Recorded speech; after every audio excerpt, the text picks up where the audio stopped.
up for waiting. Thank you, Dog, for subbing for 9 months in a row. That's insane. Like, actually insane. Well, thank you for popping in before you went to sleep. I do appreciate it. I hope you get some good sleeps.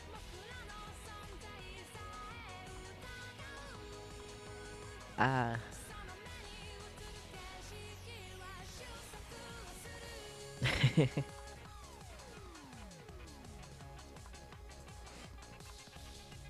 I still want to give everyone a chance to pop in. We still have a few minutes before the official start time.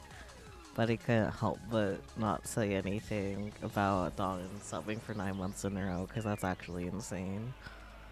I know Kifimichu had her little message the other day about it too, but still just weird. Weird in a good way.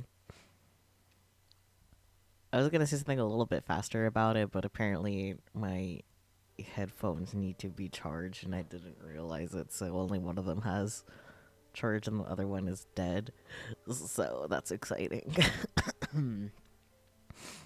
I should have thought about that earlier and checked earlier, but that's okay. Better late than never. And at least one of them has a charge, so it could be worse. It could definitely be worse. And I do have a pair of wired headphones to use if I really have to, but...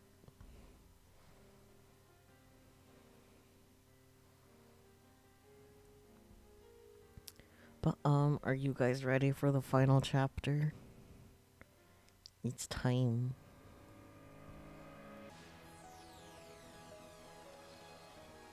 No. The only accurate response.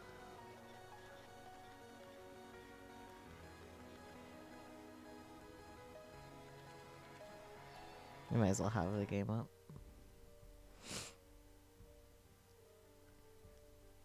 Man, I would, like, even jokingly ask about, like, any speculations you may have, but, like, I personally don't really have any. I just know this is gonna be a shit show anyway you cut it.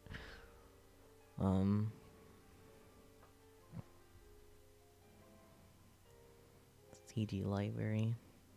Still have a lot of CGs here that and this is the first page, so I really don't know what it could be. You know, I wonder if it's organized by character, because these are all Kurisu. So that would explain why there aren't these ones. Yeah, I think that's it. Yeah, and these are all Mayuri.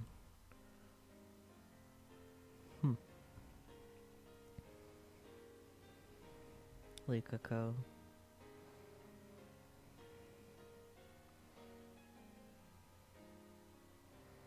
There's also Mayuri in this one.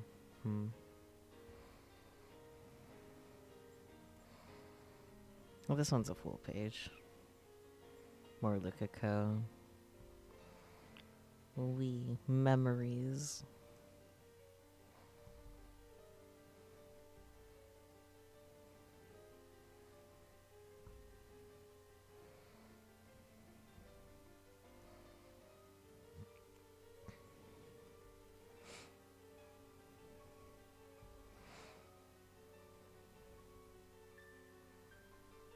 What a time, what a time.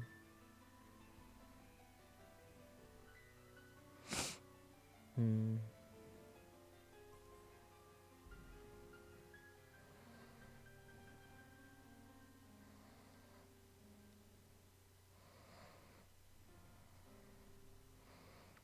only like speculation I do have is getting the Mayuri ending today. But otherwise, like, I don't know. Anything could happen. Anything will happen. That's also for sure. That is a matter of fact. Anything can and will happen.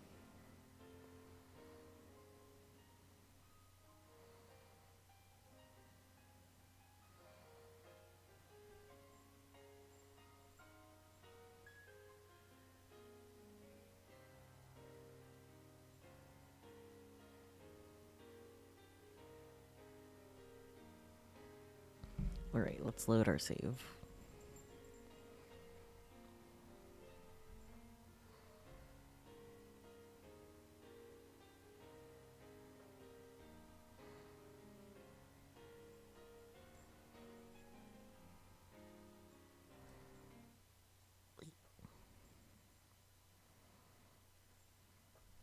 I can hear you typing away, Spooky, but I don't know if it's because you're saying something in chat or you're talking to someone. But I definitely do hear you typing away.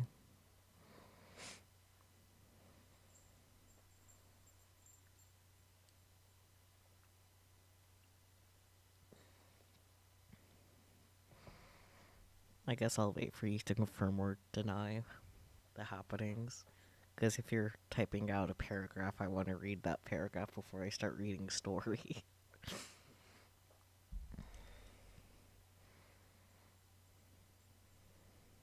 There we go. In terms of speculation, I say Mayuri ending means Okabe accepting that Kurisu must die in order to save Mayuri, and bittersweetly ever after with Mayuri.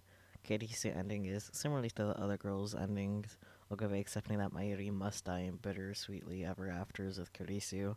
And true ending is either Okabe being rewarded for his efforts in getting his cake and eating it, or some other bullshit no one would have reasonably guessed. You know what? That's fair. Those are all pretty good speculations. I do know that Hifumi has watched the anime, so Hifumi does know the true ending, so. But that's the only ending she knows.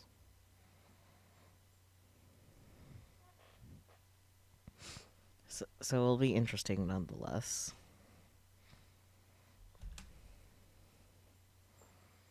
Cat. Cat doing cat things. Cat being a little meow meow, huh? Yeah, you're being a little meow meow. Although I just noticed that the downstairs neighbor girl has her own gallery, so. She didn't really have her own gallery, she just was in multiple CGs because of what happened in Chapter 9, in case you forgot about that whole thing.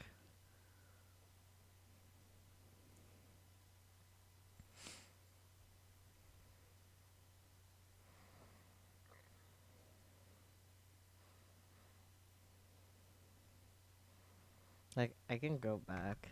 Let's see.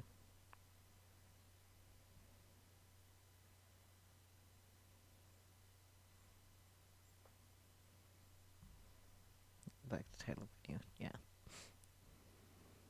Maybe I'm misunderstanding the gallery feature. We can look. Extra, CG library.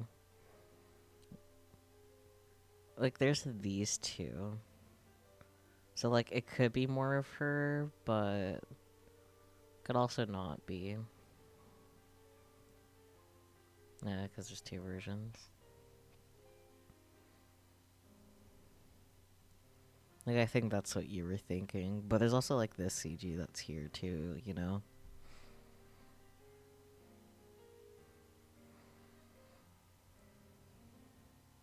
Yeah, okay, never mind. Yeah. There's also three here that aren't present. And this is, like, Suzuha and Ferris. So, I don't know how that will tie in. More Mayuri and Lukako. I feel like everyone's gonna maybe have more CGs for the, like, true ending, maybe.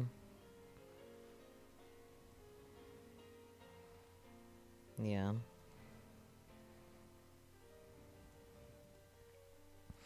But okay, I guess that's enough stalling.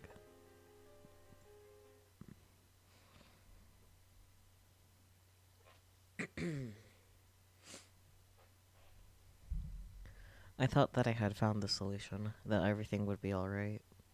But the equation was meaningless. I had solved nothing. Instead, I am left with a terrible choice. Mayuri or Kurisu. One of them must die. Garikon is still off limits. They haven't yet repaired the hole that Suzuha's time machine made. I look down through the hole at the streets of Akiba. From up here, they look narrow and stifling. Across the way, a train rumbles by. I watch the yellow-striped cars move past. I came here because I wanted to be alone. The day before yesterday, I abruptly cancelled the attempt to hack CERN. Kurisu and daughter demanded an explanation, but I couldn't give them one. The decision has paralyzed me. 2 days later, I'm still nowhere close to finding an answer. What do I do? 2 weeks ago, on July 28th, Dr. Nakabachi held a press conference in this very spot. The same day, Kurisu was murdered. Let's say we go through with the plan and delete the first email I sent, the one about Kurisu's death, from CERN's database. That would return us to the beta world line, where it all began. What would happen then? According to my predictions, our friend, lab member 004, Makase Kurisu, would disappear. Someone who died on July 28th cannot be alive now, on August 15th. That would defy causality. A time paradox. That world line has already rejected her existence. The moment we erase the D-mail, Kurisu will cease to exist. And so, I am left with 2 options. Option 1. Hack CERN with the IBM 5100 and erase the first email I sent, thus returning to the beta world line. Kurisu will disappear, but Mayuri will live. CERN will never build a time machine, and the future will be free. If you meet you. The risk of any depression. I mean, goodness.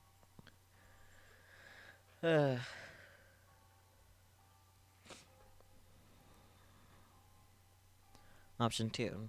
Don't hack CERN. Keep living here on the Alpha world line. Mayuri will die, so will Moeka and FB. Kurisu will likely be kidnapped by CERN, but at the very least, she won't die. With her research, CERN will gain control of space-time, and the future will be a dystopia where no one is free.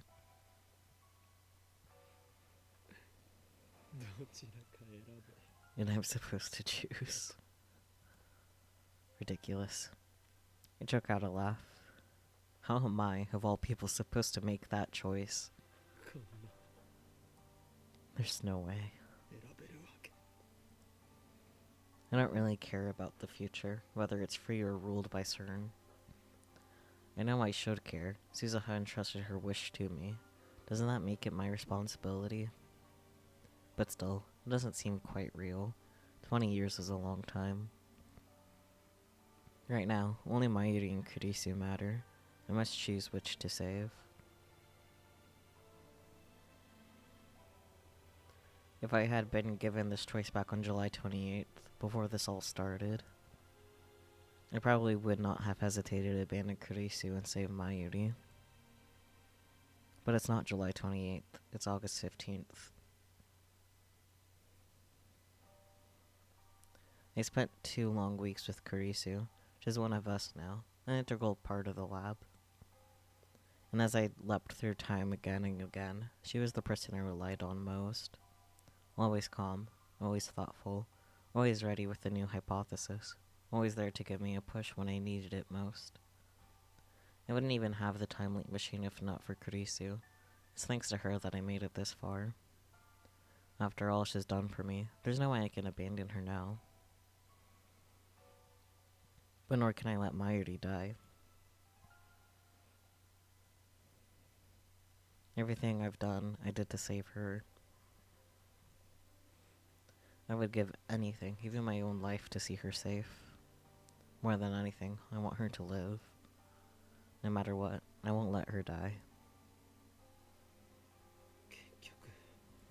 I can't choose. I can't. Kill Kurisu or kill Mayuri. That's what this choice comes down to. I can read so good. Is this how it ends?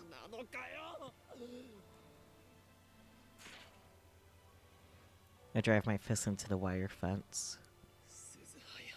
Suzuha, Ferris, Nukuka, Moeka. This is what I sacrificed your memories for. Is there no other option? No way to save them both? What if I use Suzuha's time machine? I could return to the Beta World Line, then use her time machine to travel to July 28th. No, that won't work.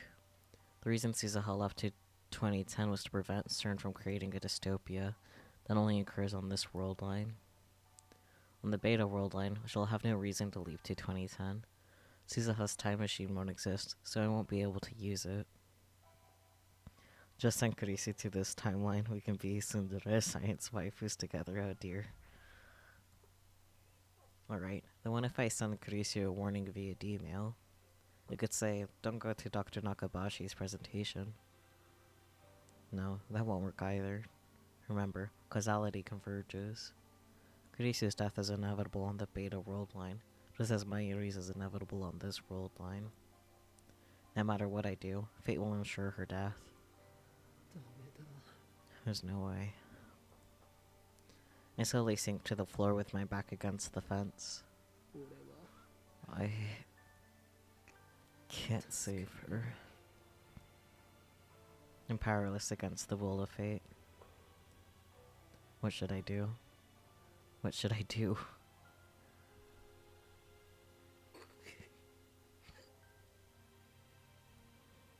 Maybe Mayuri doesn't die on the current world line. I cancelled Moeka's D-mail. Plus, I haven't had an opportunity to check the divergence meter since. Might there be a chance? If the pattern continues, Mayuri's death has been pushed back to the night of the 17th. If Mayuri doesn't die between 7 and 8 p.m. that night, then I won't have to face this horrible decision. I know it's unlikely. I understand that from all my experiences so far. But still, I can't help but cling to that hope. Mayuri and Kurisu. If I can just save them both, then I don't care if the future is ruled by CERN. I'll betray Suzuha's dream if that's what it takes. So please, let Mayuri live. To whom should I make this desperate plea? God? Fate? The universe itself?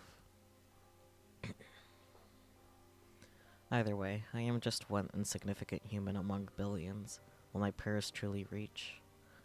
I already know what the answer will be. And that knowledge, that certainty, is despair. Komima runs for 3 straight days, from the 15th to the 17th. On the last day, I go with Mayuri and stay with her from morning until Komima closes. It's not really my thing, though, and the crowd is ridiculous, so I wait off to the side with Mayuri's bags. From time to time, Mayuri appears with new bags for me to guard, and usually snack for us to share, but most of the day I spend alone. God, fate, the universe itself. Well, you see, Rentaro, the funny thing about that is, with the Christian theology, oh boy.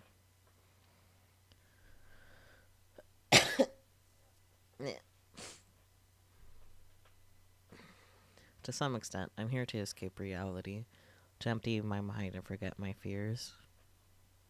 But even when I close my eyes, I can still hear the footsteps of death approaching.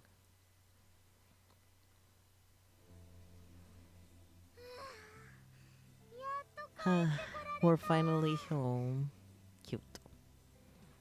It's already dark by the time the bus drops us back at Akiba. Mayuri is dragging her costume case behind her. I'm carrying bags covered in moe artwork and loaded with dojinshi. These are all Mayuri's purchases, not mine. I can't believe she's bought so much. I guess the reason she doesn't cosplay herself is that she's too busy shopping. I get off the bus and just stand there for a while. What are you gonna do now? Head straight home? No, actually, I was thinking of going to the lab. Cute. I would have the disposable income of this cast. I mean, need something? Not really, but it's been a while since I got to relax with Okarin. I'm a little hungry, so I'll buy some juicy chicken number 1 on the way. Of course, the juicy chicken number 1. Maybe Mayuri wants a taste of normalcy again, now that the chaos of Komima has ended. I can't begrudge her that. I stifle a groan and shrug my shoulders. Back to the lab then.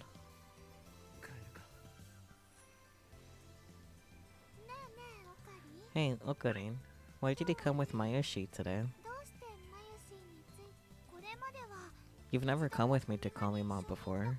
You're not interested in Moe, right?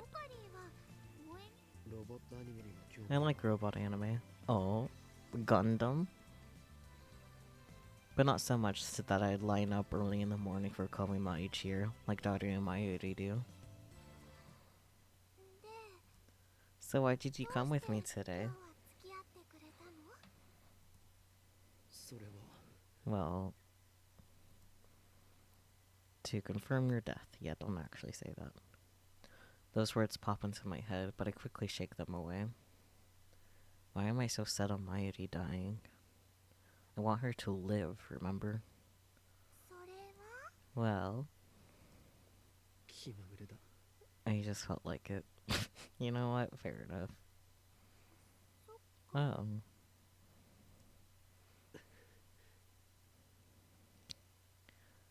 For someone who is into Moe, he sure is insistent on being with Mayuri for all eternity. I mean...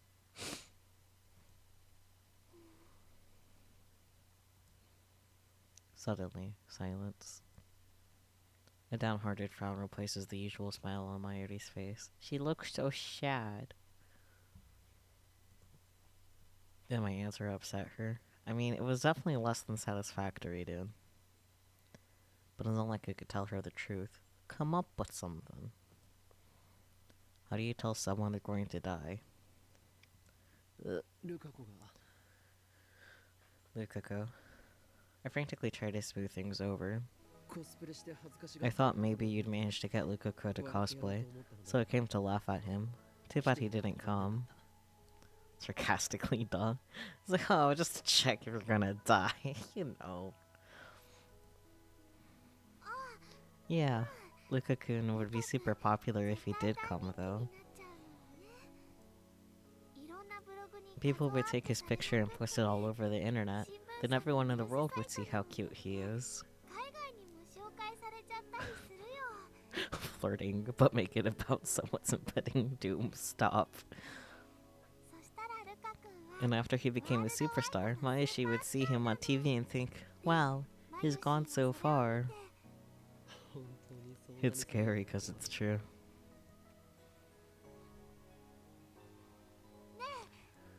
Okarin.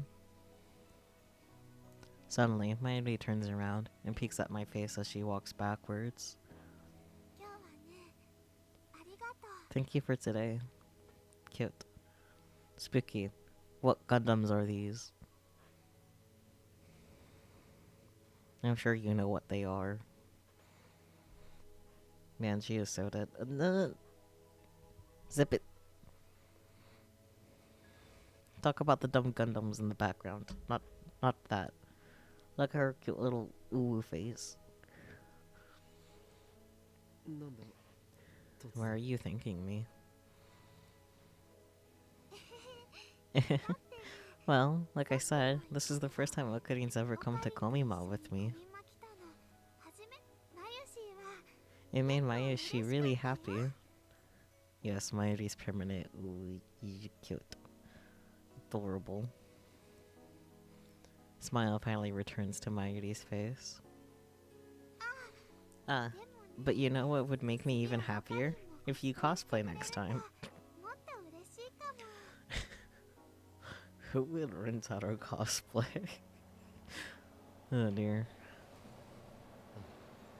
Yeah, I'll think about it. That's right. Don't think negative thoughts. Think about a fun, bright future. Lelouch, stop. There's a kind of irony in how easy Okabe actually is to cosplay. Isn't it irony? He's just, in, like, Chunibyo, like, college student, like...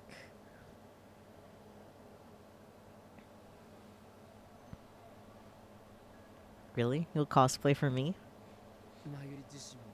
Only if you cosplay too. He is indeed just a guy. Look at Kotu. And Christina, of course. Of course. Convince them to cosplay first. No. Cosplay group. If you manage that, then I, the great and insane mad scientist Hyoin Kyoma, will grace Komima with my august presence. That's kind of the point in it. That he's just a guy, yeah. The next Komima takes place this winter. We'll all be there, as if none of this ever happened. All of us, laughing and smiling together. Just imagine a future like that. Wow, that's gonna be tough. But it sounds really fun too. Besides, I think Chris-chan secretly wants to cosplay, so there's hope. Mayushi's gonna do her best. We arrive at the lab. Idea, Steins Gate AMV set to I'm Just a Kid by Simple Plan. Have fun making that. You look up at the second floor, but there's no light in the window. Oddly enough, there's nobody here today. I've got a bad feeling about this. Yeah? Is Moika going to ambush us? On the previous road line, I forgave Moika and Tanoji, but that has already been undone. This is a new road line. The Rounders are still alive, and they're still after the time leap machine. Wait here, Mayuri. I motion for her to sit and wait on the bench in front, then I carefully check the area. I know my efforts are likely futile, but still, I want to do anything I can. Anything to give Mayuri a chance, however small, of surviving on this world line. Something tells me it would be foolish to go straight up to the lab. So first, I decide to check the street for any suspicious people. I walk down the street towards Kuramaibashi Dori, careful to always keep Mayuri in sight.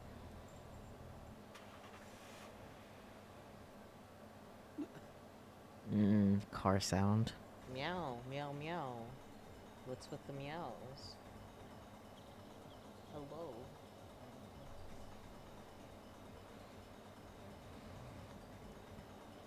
Suddenly, a white station wagon parked at the end of the street fires its engine and takes off in our direction.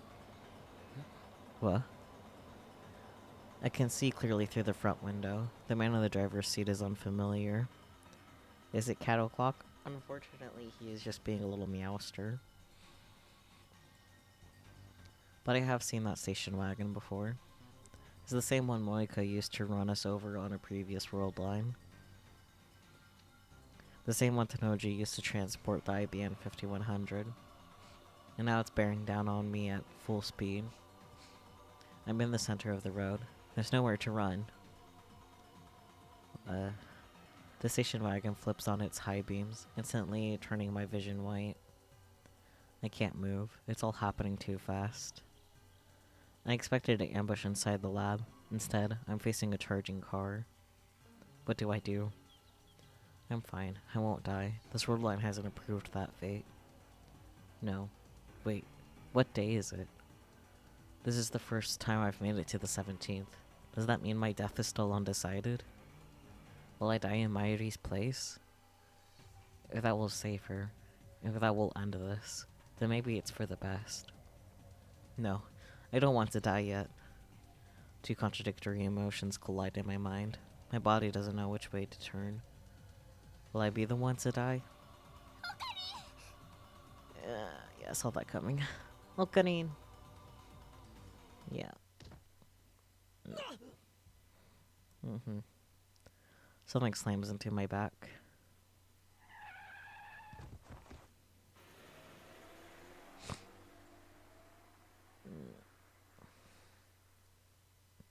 I open my eyes. I'm lying on the side of the road. My whole body hurts, but I don't appear to be seriously injured. Someone saved me. I look up to see the station wagon's taillights disappearing around the corner. And there, lying in the center of the road, is Mayuri. Mayuri! I run to her side. Mayuri's bleeding from the head. The pavement is slick with blood. Does she protect me? No fucking shit, Sherlock. But that's not what I wanted. Oh no. I lift her body in my arms. Her eyes twitch, then slowly open. Okari. Mayuri. I'm sorry. It's my fault. Her hand wanders, as if seeking something. It reaches for the starry sky. Her eyelids are heavy. They could close any second now. But still, she looks straight into my eyes. And for some reason, she smiles. Finally, my Ishi was useful to Okari. But stardust handshake. Her delicate fingers grasp at the sky. All they find is empty air. Her arm goes limp. I grab her hand before it hits the ground. Mayuri is no longer breathing. I've seen her die countless times, but this time, it's too much. This time, it's all my fault. I embrace Mayuri's tattered body, her lifeless, motionless, tattered body. I clench my jaw and bite back my tears. Mayuri. You can't see the stars from here. How could this happen? Why does she have to die like this? What possible meaning could this death have?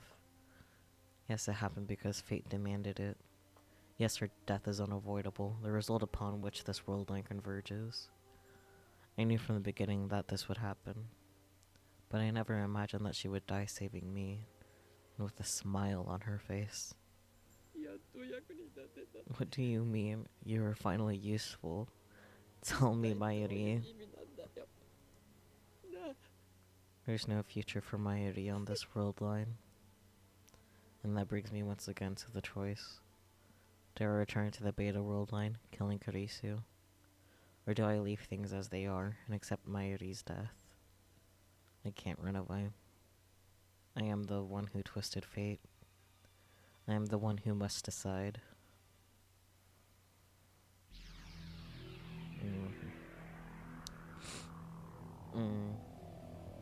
I see you guys are in your feelings.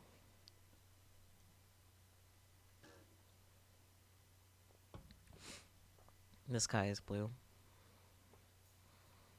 I'm on the roof of Radicon, after going back 56 hours with 2 time leaps. I lean against the wire fence and stretch out my legs as I look at the sky. I wanted more time to think, that's why I came back. Last time I spent 2 days refusing to face reality. But that is no longer an option, now that I've confirmed Mayuri's death. This time, I need to reach a decision. But how? This equation has no solution. No matter what choice I make, someone dies. From a purely utilitarian viewpoint, I should choose the beta world line, where certainty never creates a dystopia. But it's not that simple. Not for me. There must be some other way. According to Suzuha, 2010 is a point of great divergence at the attractor field level. I think that divergence had already commenced by the time I sent the email reporting Kurisu's death. So when did the divergence begin? Words hard. I can't say for sure, but I think it was the moment we completed the phone wave named Subject to Change. That was around the middle of July. Daughter and I deemed it a failure right after completion. By the time Kurisu was killed, there was already a huge divergence at the attractor field level. Now that I think about it, reading Steiner activated that day, when I sent the email that started it all. At that moment, every pedestrian and vehicle on the main street of Akiba suddenly vanished. That feels so long ago. It really does. God, I can't even imagine how he feels though, because for us it just actually was a while ago now. But now, I can finally explain it. That was the moment I moved to the Alpha World Line. On the Beta World Line, where this all began, Suzuha didn't arrive in her time machine. Dr. Nakabachi's conference went ahead as planned, and the flow of tourists and shoppers through Akiba was unimpeded. But when I sent the email, events changed on a huge scale, from my perspective at least. On the current world line, Suzuha crashed her time machine into the roof of Radicon. Nakabachi's presentation was cancelled, and this part of Akiba was closed to traffic. Because I was out on the street when the world line changed, it appeared to me as if thousands of people suddenly vanished. The truth is that they were never there to begin with. Like a magician's trick, it's so obvious once you understand how it works. The real problem is the timing of the email. I moved to the Alpha World Line after Kurisu died. If I had sent the email before she died, then I might have been able to intervene, even now on this world line. But no, that would defy causality. I sent that email because I saw Kurisu's body. That's the way it has to be. Who killed her anyway? I still don't know. You... Really? You don't know? Remember, Suzuha's like, oh yeah, I just wanted to do a pit stop to kill Kurisu so she can't fuck up shit before I did the whole thing. You forgot about that part? Really? Come on.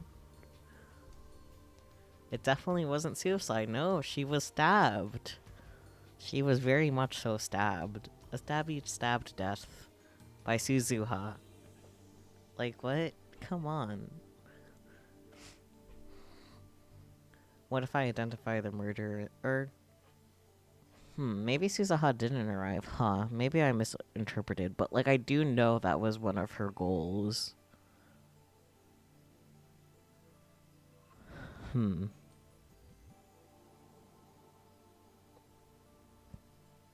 Maybe we don't know the. Okay, never mind. I take that back. Maybe he is right. I'm connecting dots.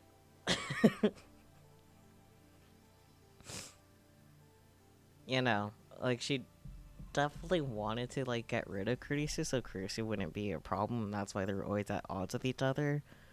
But yeah, the satellite was there after the email got sent. Which means Suzuha wasn't there when Kurisu got killed. Huh.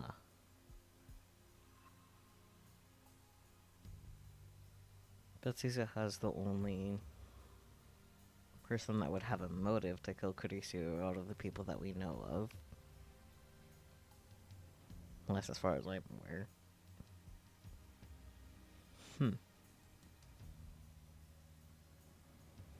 Okay, I'll shut up now. What if I identify the murderer and send them a email warning them off? Will that prevent her death? I mean, no one has tried to kill her on this world line, have they? Maybe there's a chance. Ugh.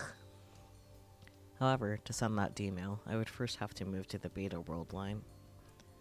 The more I think about it, the more futile it seems. I've already seen Myri die countless times. Everything I tried to prevent it failed. I understand all too well. When fate wants someone dead, nothing can stop it. I can't save Kurisu.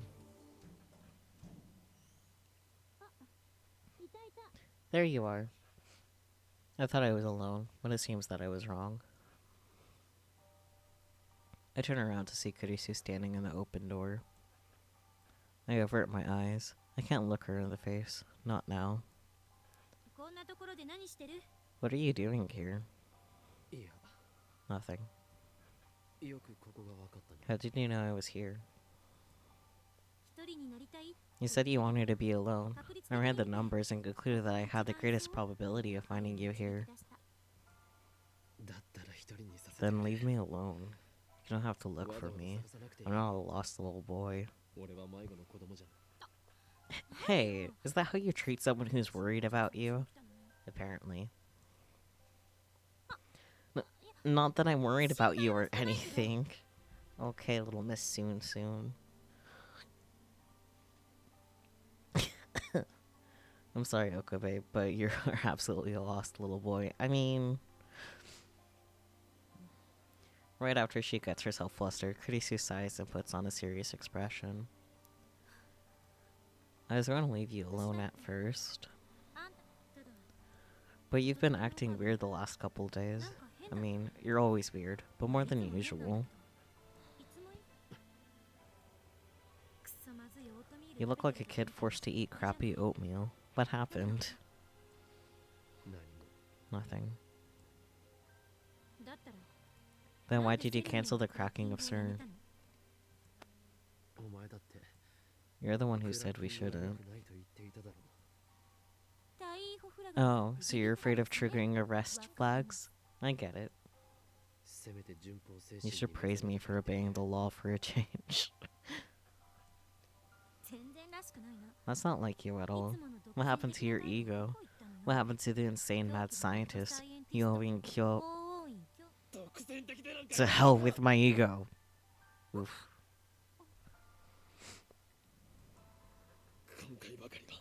This time, it's not that simple. I have forced my ego on others before. Suzuha, Ferris, Lukako. I sacrificed their dreams for the sake of my goal. I justified it by telling myself that it was necessary to save Mayuri. I weighed their suffering against the alternative and made my self-righteous choice. But this time, the alternatives are impossible to compare. I have to choose which friend to let die. It'd be so much easier if I knew what was right. Which friend to let die? What are you talking about? I'm just a student, Christina. You know, the insane mad scientist Yoin Kyoma. That's just a fantasy. A character I made up.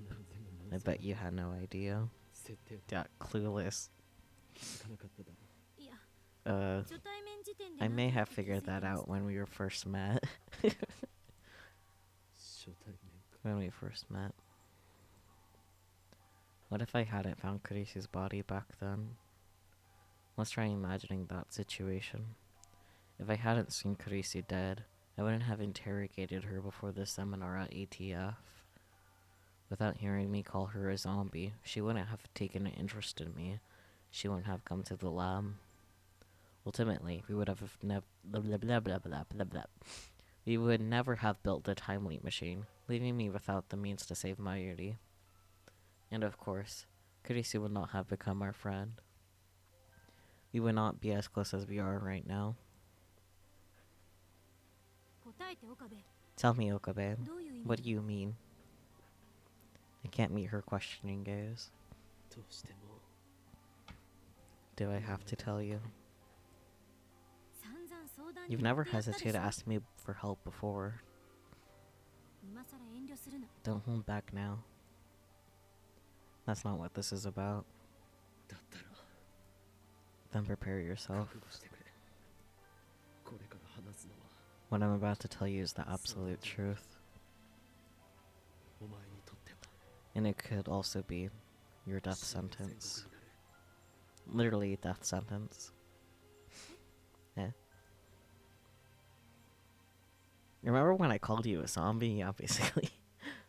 Kirisu's voice cracks a little. Remember when I told you before? When we delete the D-mail from CERN's database, we reach the beta world line, where Mayuri doesn't die. And where CERN doesn't take over the world. Right. Everyone lives, everyone is free. You made it sound perfect. Perfect. It's anything but. I showed you the first email, didn't I? The one that started it all. On the beta world line, the events described in that email actually happened. Kurisu is a genius. I have no doubt that she understands. Kurisu, on the Beta World line, you die on July 28th.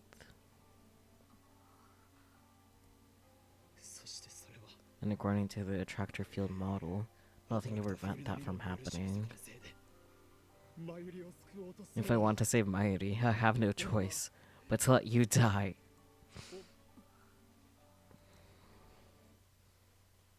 Kurisu says nothing. What expression is she making now? I reluctantly sneak a look at her face. She's staring out across the cityscape.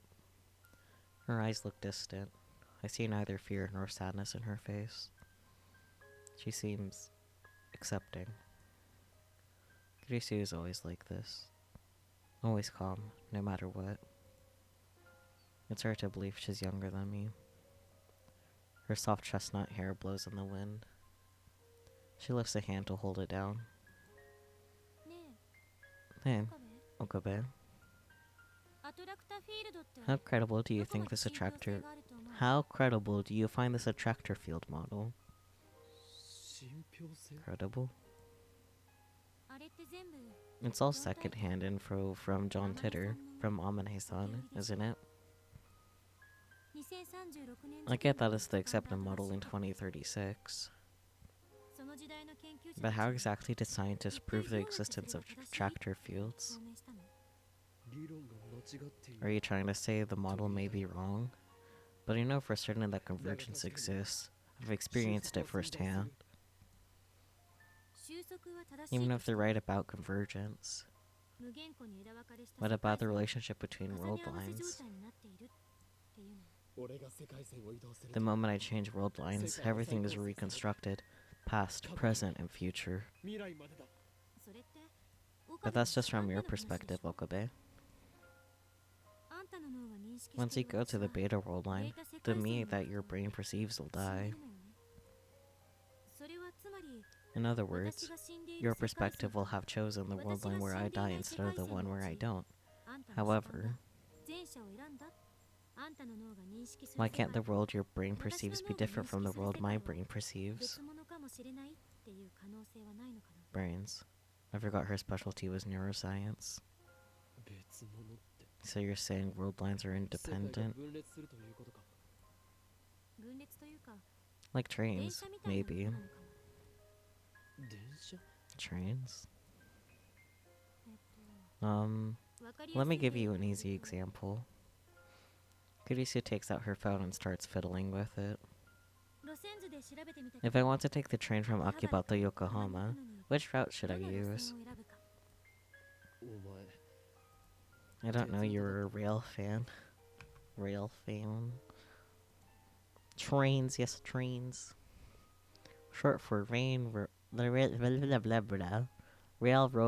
fanatic. And Otaku with an interest in trains. Amazing. It's just an example. Jeez. You chose to take the Yamanote line to Tokyo Station, then transfer to the Tokaido main line for the rest of your trip. Rather roundabout way to call Kurisu autistic. Stop. Kurisu keeps talking as she looks at her phone, apparently reading off an itinerary.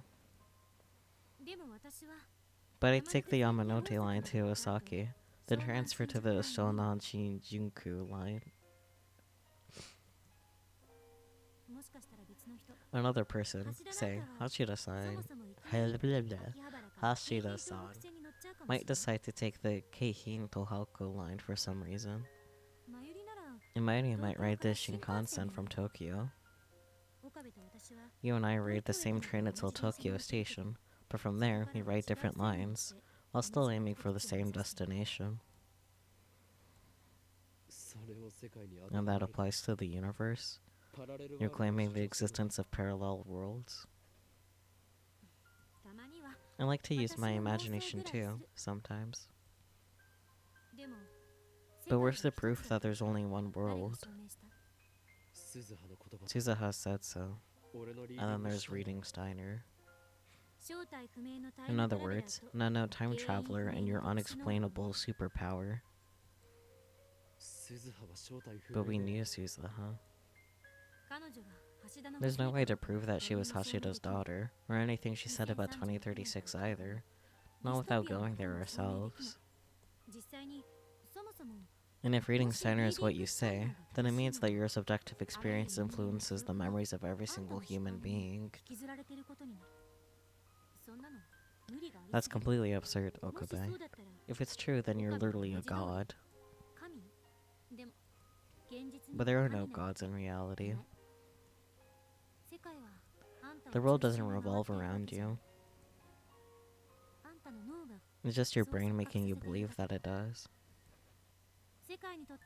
If that makes you this world's god, then I must be a god too. My brain is just as big as yours. What are you trying to say? Let's say you choose the world line where I die. That doesn't mean I have to do the same. The fact is that I am standing here right now, observing the world with my own subjectivity. I already exist in a world line where I don't die. I mean, even if your perspective shifts to the beta world line, my perspective might remain here. It's a question of where the soul lies, and I won't let you have your way with my soul. No true scientist would accept a hypothesis that flimsy. Well, there's a chance I'm right. So you have nothing to worry about. Kurisu smiles. How can she smile? I just told her that she's going to die. I like how the twist at the end is just how I've been imagining the mechanisms of how time travel works in this story. Oh boy.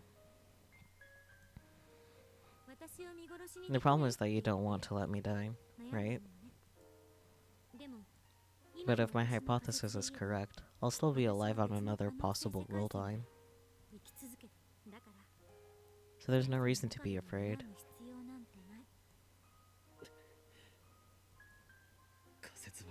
It's just a hypothesis.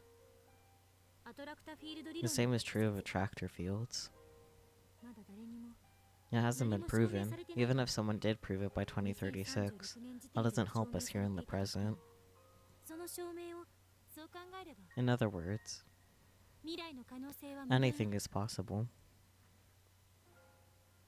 Kurisu turns her back to me after finishing. It's an armchair theory. A daring armchair theory that could, quite possibly, render meaningless everything I've done up to now. How can Kurisu say... How can Kurisu stay so calm? She's just an 18-year-old girl. Right, I forgot how baby everyone is. You really don't have to worry about me, Okabe. It would just hurt my pride if you did.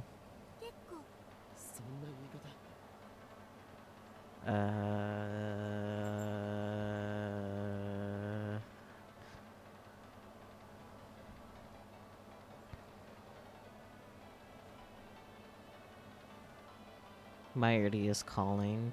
I'm going to ignore it for now. And see what happens, I guess. Don't say it like that. Your phone's ringing. Oh. Yeah. It's Myerty. Answer it. I don't mind.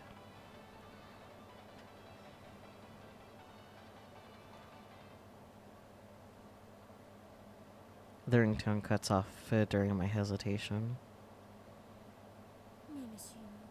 You're such a wimp. I'm disappointed in you. Aren't you afraid of dying? Did you not hear what I just said? I heard, but an email interrupts me. I'm gonna also save. Lots of saves. Okay. I don't want to argue with Kurisu anymore, so I open my phone to break the conversation. Worried. Did you... Mayushi here? Yeah, Kurin. Is something bothering you? You've been looking kinda sad lately. Do you want to talk about it? Or is something you can tell Mayushi about?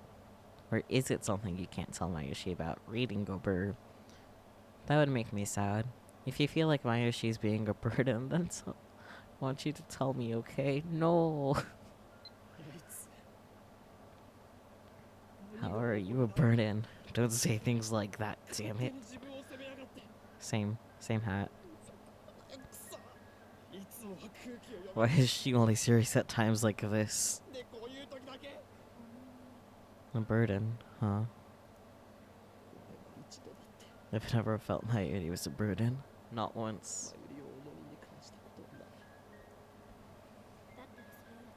Then you should tell her that.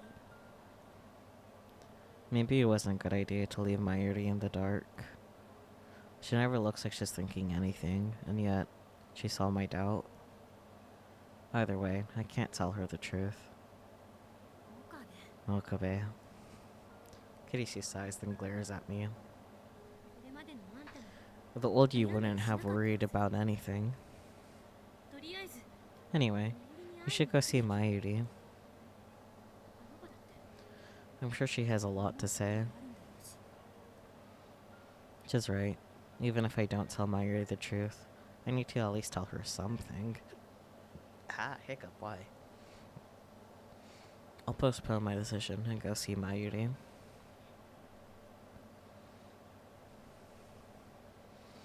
I could be biased because I'm very honesty is the best policy about everything.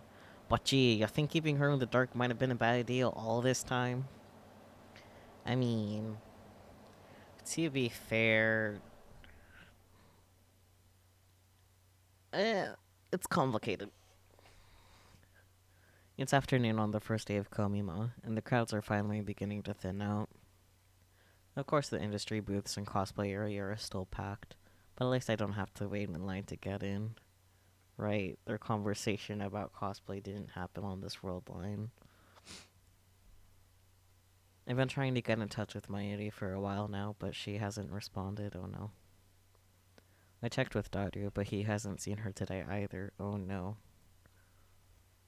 Cosplay ends at 4 p.m. I focused on searching the cosplay area until then, but I still can't find her.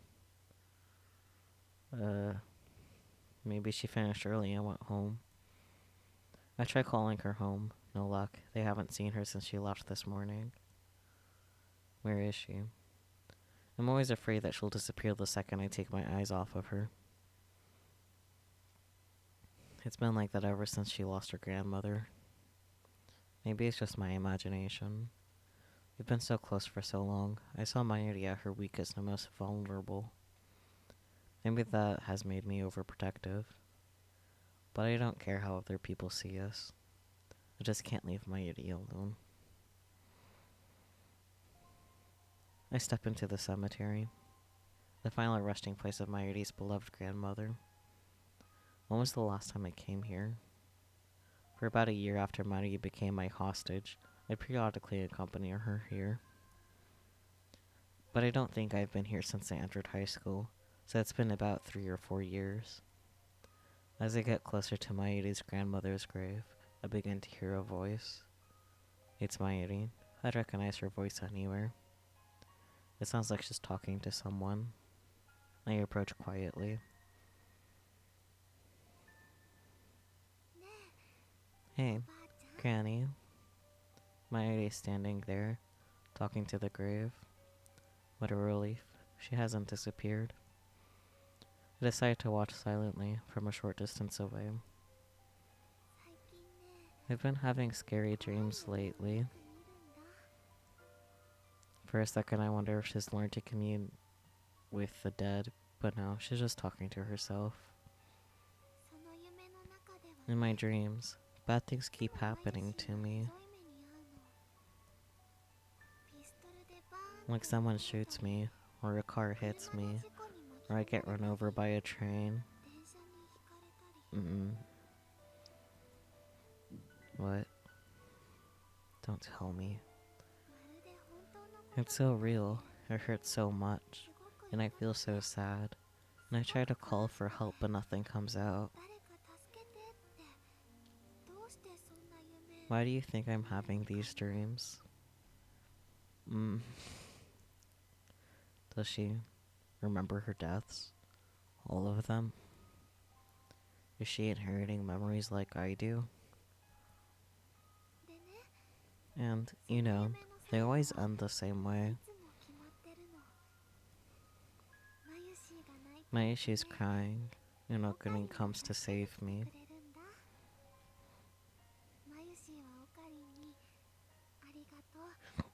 Mayushi tries to say, "Thank you, Okarin," but Okarin can't hear my voice. Oh my god, is that why Kurisu was always so quick to believe Rentaro?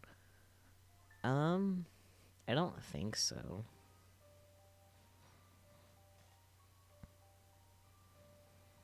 Cause, like, Kurisu doesn't die in any of the world lines. It's only been Mayuri and Morika that have died at all.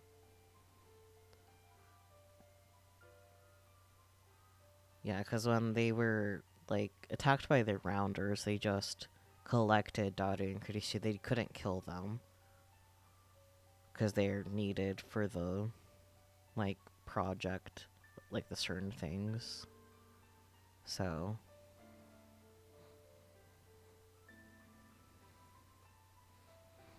I don't know. Mayushi tries to say thank you, Okarin, but Okarin can't hear my voice. He holds Mayushi and makes a very sad face, like he's going to cry, but he never does, you know? I can tell he's forcing himself not to cry. Kurisu doesn't die, but what if she's been having dreams about what happens in the other world lines too? I mean, maybe. I don't know. Come to think of it. Both Ferris and Lukako remembered their memories from before the past changed. I used to think that memories couldn't be shared between world lines. I used to think that I was the exception with reading Steiner. But maybe that's not the case. Maybe everyone has the same power, and the only difference is how strong it is. Maybe reading Steiner is nothing special after all. That makes Mayushi even more sad. I try to say sorry, but he still can't hear. And that's when I wake up. Why am I having these dreams? I failed so many times to save her. I've watched her die again and again. Everything I've done has been to prevent that from happening. And yet, have the memories of those deaths been tormenting her as she sleeps? I bite my lip in frustration. I still have a terrible decision to make. Do I save Mayuri, or do I save Kurisu? There's no perfect ending here. I can't save them both. It's one or the other. If I choose Kurisu, then Mayuri's dreams will become reality. I don't want Mayuri to feel any pain. Until now, I've thought only of saving her. That is my goal. But at the same time, I can't let Kurisu die. Again, my thoughts hit the same dead end. Mayuri hasn't noticed me yet. She's still staring at the sky, just as she was on the day I took her hostage. She's talking to her grandmother in heaven. Oh, right. We have a lot more lab-mams now, you know. There's Chris-chan, Moeka-san, Muka-san, blah blah blah, Luka-kun, and Ferris-chan. There's also Suzu-san, but she moved away. That makes 8 of us. It's really amazing. On this world line, they all became lab-mams. However, not a single one of them has sent an email. You know, it was just Okarin and Mayushi at first. Back then, Okarin seemed kind of bored most of the time. But now he's having so much fun. Yeah, that's the word. Fun. Is that how she sees it? Well, she's not wrong. She really does know me, doesn't she? And that makes Mayushi happy too.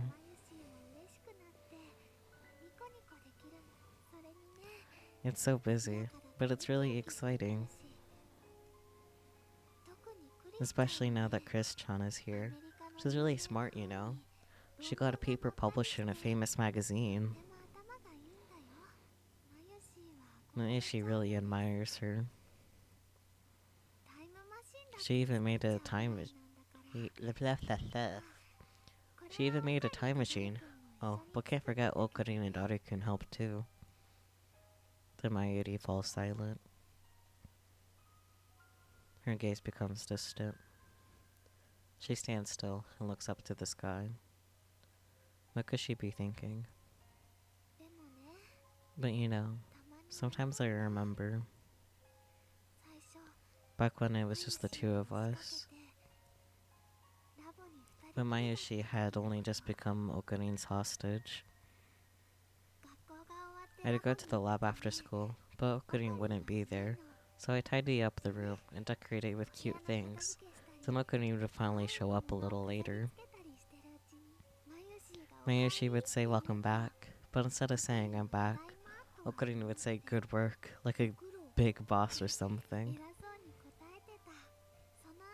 Every day, we spend a few hours just hanging out, doing nothing, and then we'd go home together.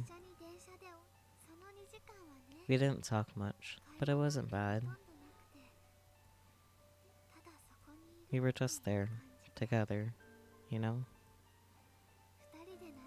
We'd sit next to each other on the sofa. Okarin would work on his big plans, and Mayushi would read manga or play games. And sometimes we'd have a snack together. It was so nice and relaxing. I never wanted to leave. Oh, hello, Lord Ian. It's been a while since I've last seen you. Welcome. I hope you've been well.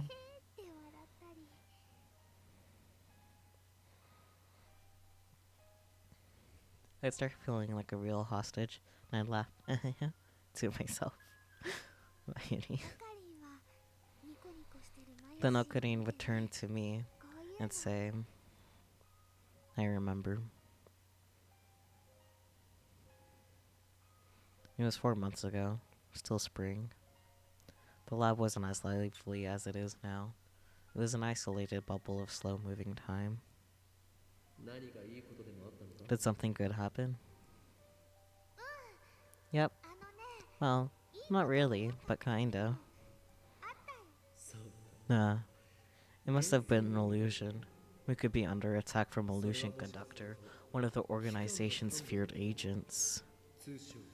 Oh, hello, Turnas. How are you? Welcome to stream.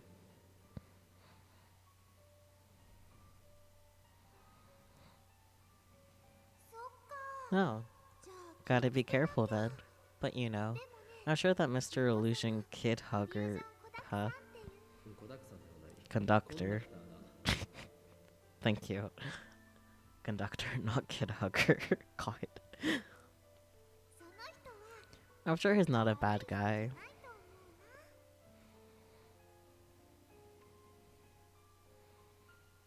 It was nothing, just meaningless chatter to pass the time. I felt so happy there. So happy I could cry. I wanted to stay like that forever. But that doesn't mean I don't like how things are now, okay? Mary shakes her head in denial. Finally, she stops looking up at the sky and bows her head instead. You know, I haven't talked to Okarin much lately.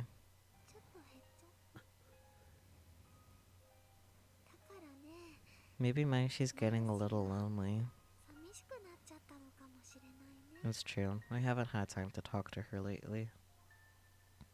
And that's because I've been fighting to prevent her death. To keep her dreams from coming true. Also that Mayuri will keep smiling. I never again want to see her cry like she did on the day her grandmother died. But you know, I don't want to be a burden on Okarin.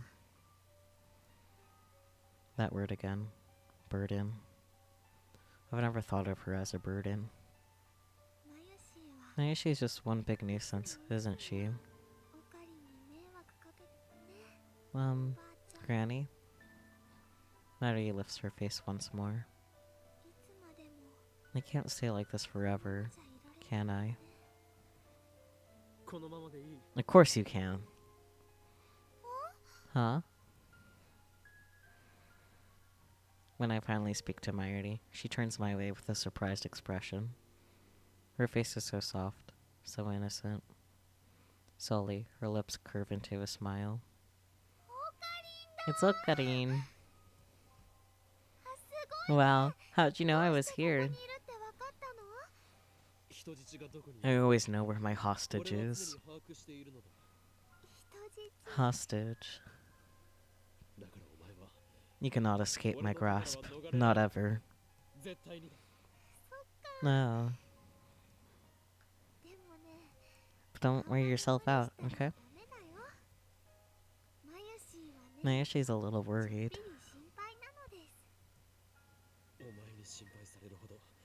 Yoan Kyoma is not so weak as to require your concern.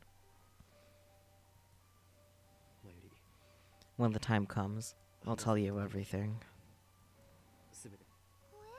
Huh? So, stay with me until then, like you always have. Okay. Mayuri stands up and turns to the grave once more. As an offering, she leaves a brand new white lily, as well as some dango dumplings. Let's head back, Okarin. Shouldn't we get some dango for ourselves first? Back when we used to visit the cemetery together, it was part of our daily routine to eat dango on the way back. Of course. Oh. Akiba is empty again today. The Otaku have all made the exodus to Komima for the second day of battle. But come nightfall, they will return to Akiba like a victorious army laden with spoils, and the streets will be chaos. I know Daru has gone to Komima. The question is, has Mayuri? I hope she has. I want things to be normal again. I remember what I heard yesterday. The feelings Mayuri expressed at her grandmother's grave. Dango sounds good, not gonna lie, the events of the last few weeks have affected her as well.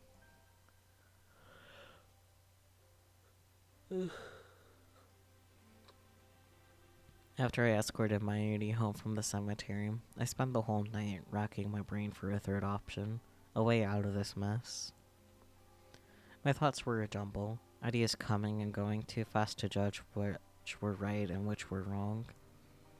But of course, there isn't a right choice here. For in the end, it always comes back to the same question. Who do I let die? And no matter how I try to dance around it, my answer is always the same. I can't choose. Is there no one else who can make this decision? No. Even if there were, I know I'd never accept their choice, whichever it happened to be.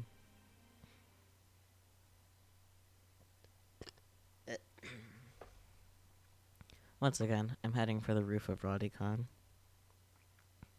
I have to get out of the lab. Mayuri Kurisu might return at any moment, and I can't face them now.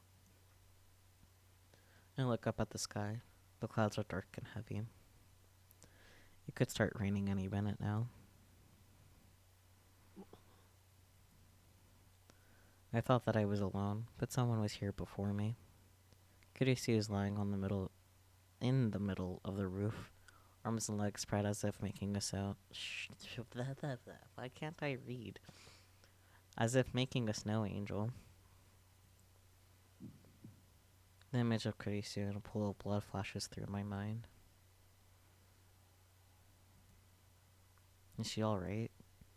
I run towards her, but before I make it halfway, she suddenly sits up and turns to face me. Okabe. You're alive. What a dumb thing to say. Fortunately, it looks like Caricio didn't hear me. She's busy combing her disheveled hair with her fingers. I breathe a silent sigh of relief. Oh, an ad? Oof. Okay, I waits. I waits patiently. I waits. Let me know when you're free of ad.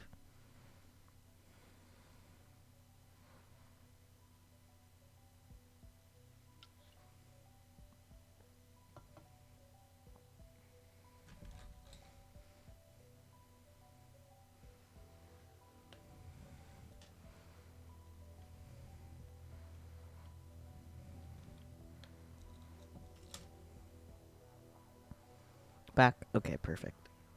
I've just switched out earbuds. Right, I forgot I might run into you here. What were you doing? Thinking. Oh. Was she thinking about her death?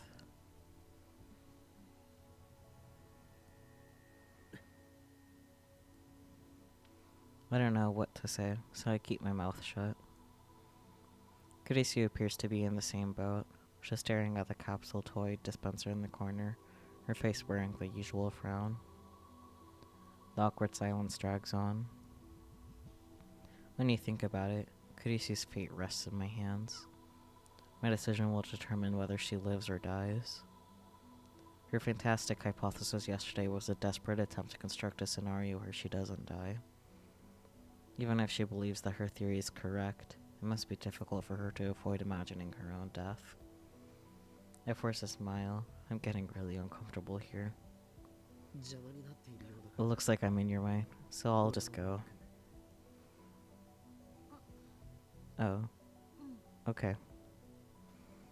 Damn, I was expecting a sarcastic remark like, since when do mad scientists have manners or something?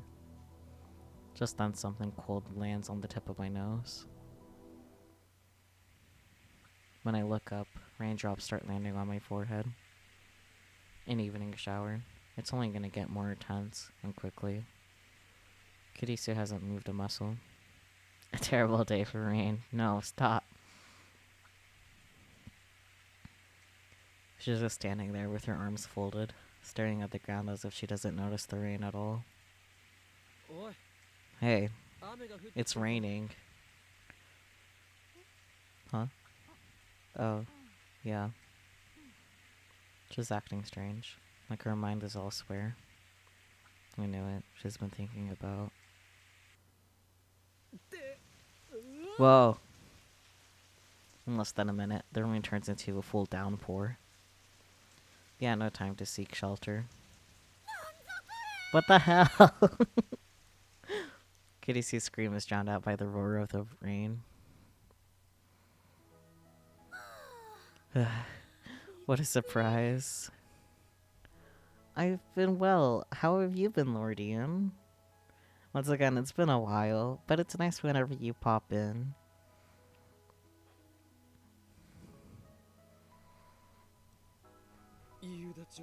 And so you get for tempting the sky gods. Now safely inside the building, we take a moment to catch our breath. It's been a week since Uzaha's time machine disappeared, but Radikana is still closed. The lights are off, and it's pretty dark inside. I had COVID, so not that good. Also, a lot of stuff happened. Oof. I hope you're feeling better. Oh hey, the gacha machines that started it all. Yes, the gachapons. Did I read this? I don't think so. It's been a week since Izuha's time machine disappeared, but Arikan's still closed. The lights are off, and it's pretty dark inside. You should have warned me sooner. Even my underwear is soaked. You... Kurisu. Hello? Same here. I bet you're glad it's dark, huh? Soon, soon, soon? Yes, very soon, soon, soon. Very pout. What do you mean? If the lights were on, I'd be able to see everything. Yeah, you do wear a white shirt, my dear.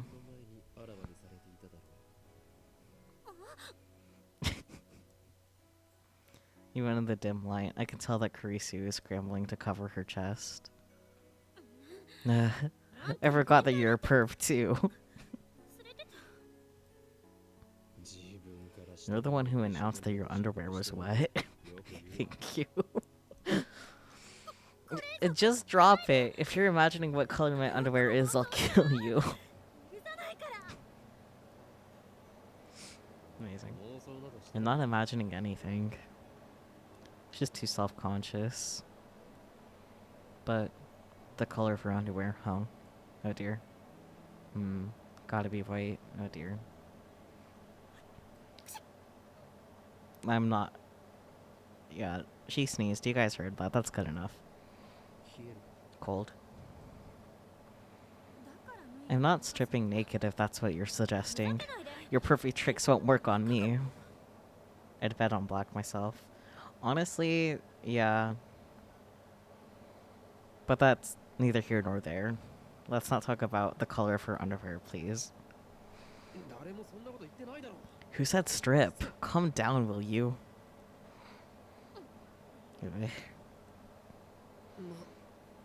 But if you want to strip, go right ahead. I can't make out your scrawny figure in this light anyway.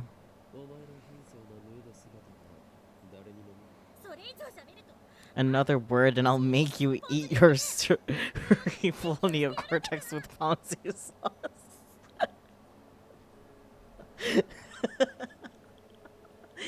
Damn, Kurisu.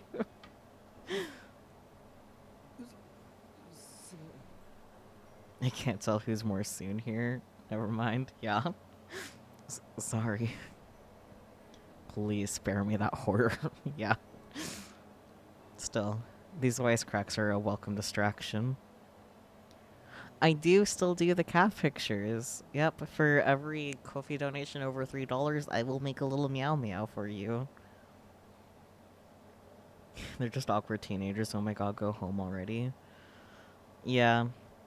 You would make a threat like that, actually. In fact, you should cosplay Kurisu Hifemichu.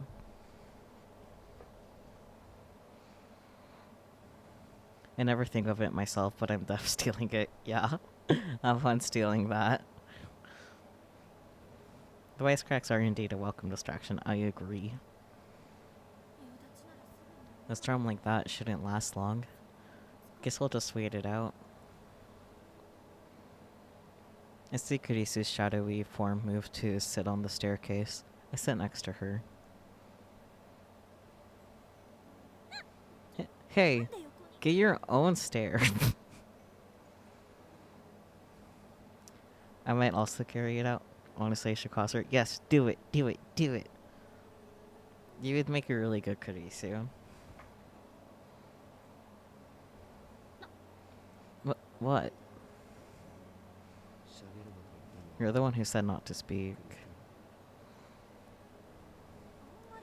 You're too close. Don't come any closer, okay? You can stay where you are, but come any closer and I'll push you away, okay? Our bodies gradually grow cold. We start shivering. Maybe I should take off my wet clothes. What if I do that? Kurisu will just call me a perv again. Better not. Honestly, this is just making me think of that one scene in Vanitas where, like, Janu forcibly takes care of Vanitas.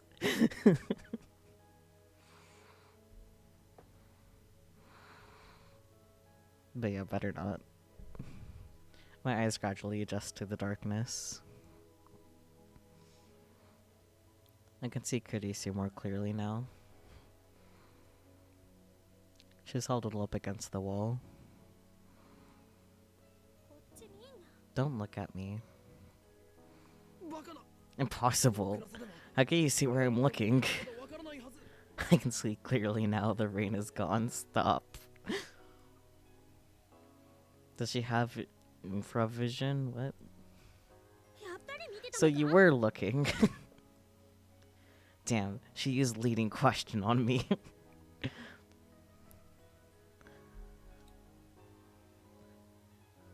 Oh.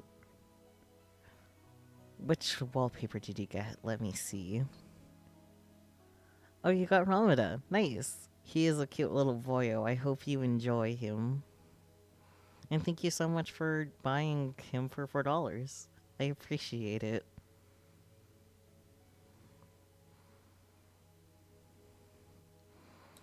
They are dorky, yes. That's such a high level technique. He is cute. Ramada is a cute little bean.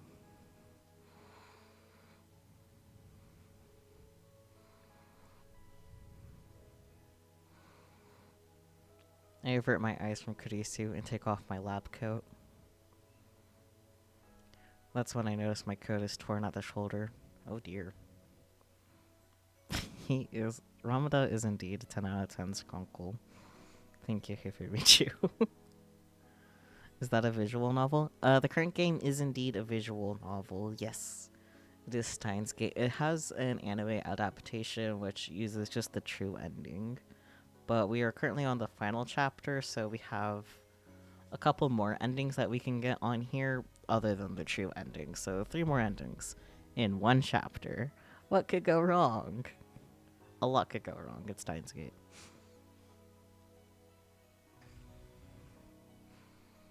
But yeah, coat torn at shoulder. Oh no. Dun dun dun. You started playing Clanad. Ooh. I should actually see about if I can maybe get around to playing that as well. I kind of keep forgetting about Clanad, to be honest.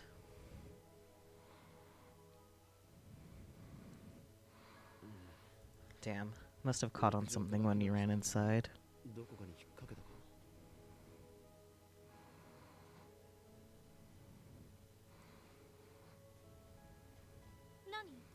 What are you talking about? Just a little tear in my coat. Is clumsiness one of your character traits? Don't be ridiculous. I'm a mad scientist. I bear the curse of insanity, not clumsiness. It seems like forever since I've talked to... It seems like I can't read. It seems like forever since I've talked to Kurisu as Hyovin Kyoma. Yeah.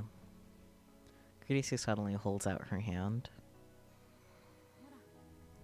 Give it here. I got Kurisu on a which Steins Gate Kara are you quiz, and I am not surprised. I am not surprised at all. Like, not even the slightest bit surprised. However, you should link it to me in DMs or on the Discord server in the Steins Gate channel, because I actually have no idea who the heck I would get. I have Kata wa Shoujo on my computer and was thinking of playing that whenever I finally get around to streaming. Is that free? Because maybe I could play that for stream too sometime. Like, we're gonna be done with Steins Gate soon, so I'm gonna have to have a game to play after this. Give it here. But I happen to have a sewing kit with me. I'll stitch it up for you. No. A sewing kit? You? Something wrong with that? I hand over my coat as asked. You're an experiment-loving girl. You're not supposed to be domestic. Can't I be a domestic experiment? Can't I be a domestic experiment loving girl? Could you also send that on the Discord if you meet to? Because I won't be able to take it. We're busy in the middle of actually playing Steins Gate right now, so I'll be taking it after.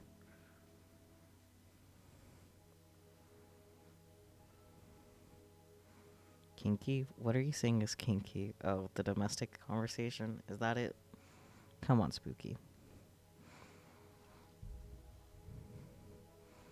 Experiments on you domestically. I mean, you?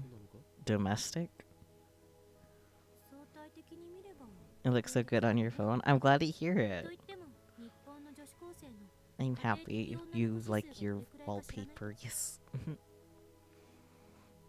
Relatively, maybe. Well, actually, I don't know. The what? The domestic city? That's as close as I'm gonna get with that one. Index for Japanese high school girls these days. There's an index for that. First I've heard of it. Gracie skillfully threads the needle, despite the darkness.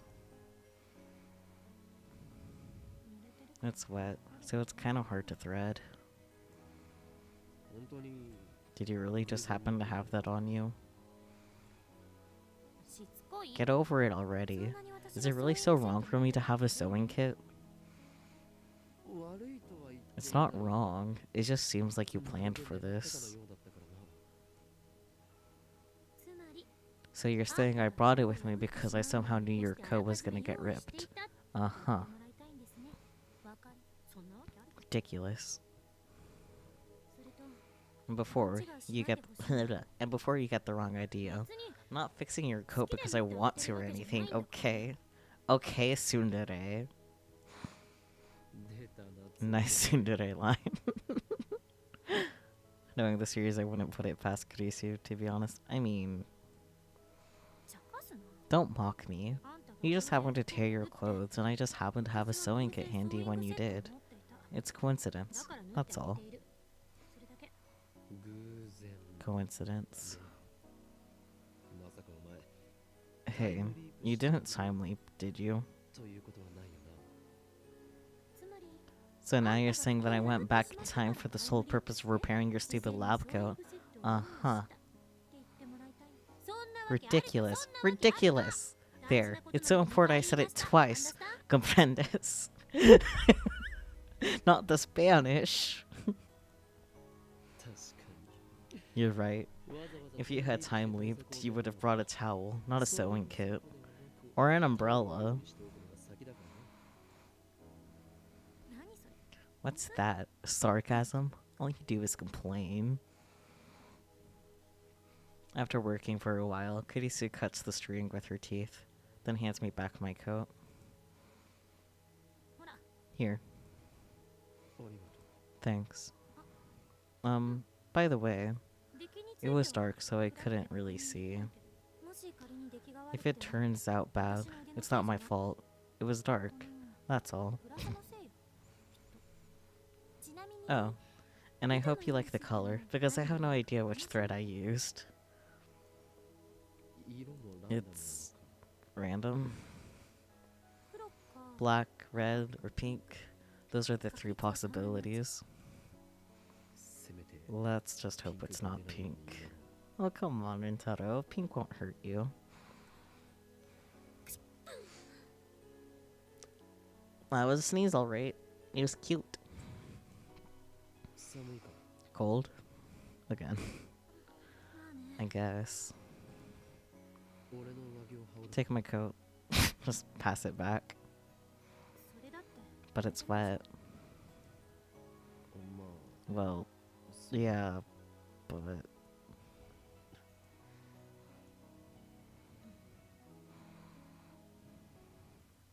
Silence, again.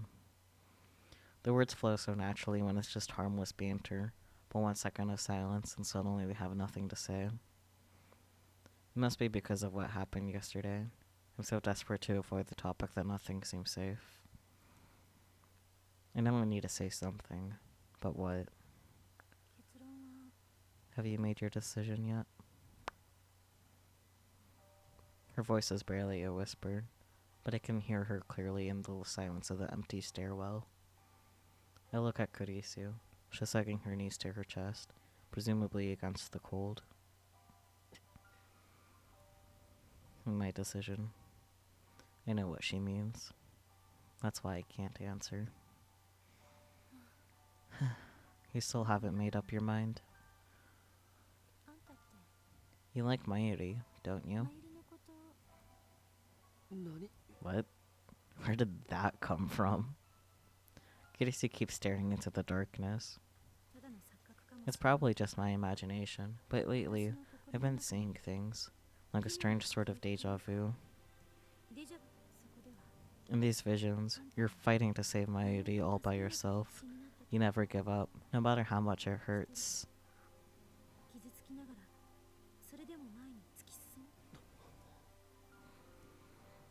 Kurisu, too? Then you come to me for help. You're so desperate, so earnest, that I just have to do what I can. Not that I'm doing it for you, okay? I just want to save Mayuri, that's all.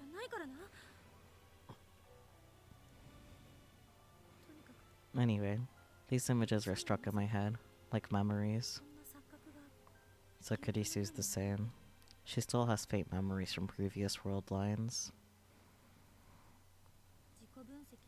I tried self-analysis. Maybe I'm mistaking dreams for reality, projecting my hopes and fantasies. I don't know. But there's one thing I do know. You have to save Mayuri. Aren't you afraid? To save Mayuri, I must undo the current world line. If I do that, Kurisu will die. You know, it kind of feels like we're trapped in an ancient ruin. Kurisu suddenly changes the subject. She looks around the dark, empty stairwell. Like the world ended. And we're the only two people left.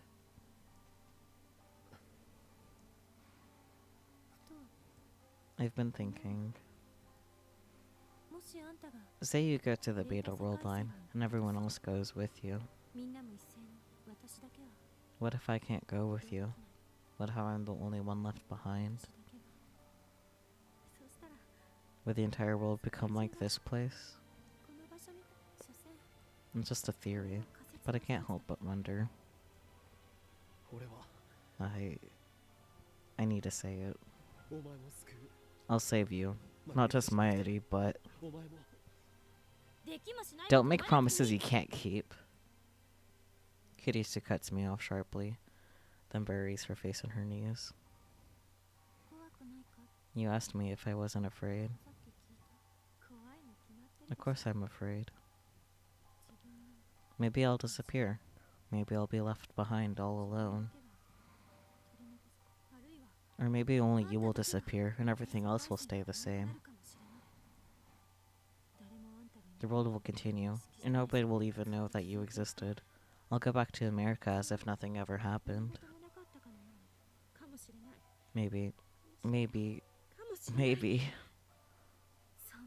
I feel hopeless, just thinking about all the possibilities.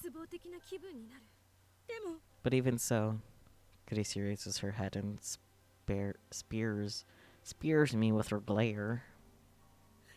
Do you think I would tell you to let Mayuri die? Kurisu.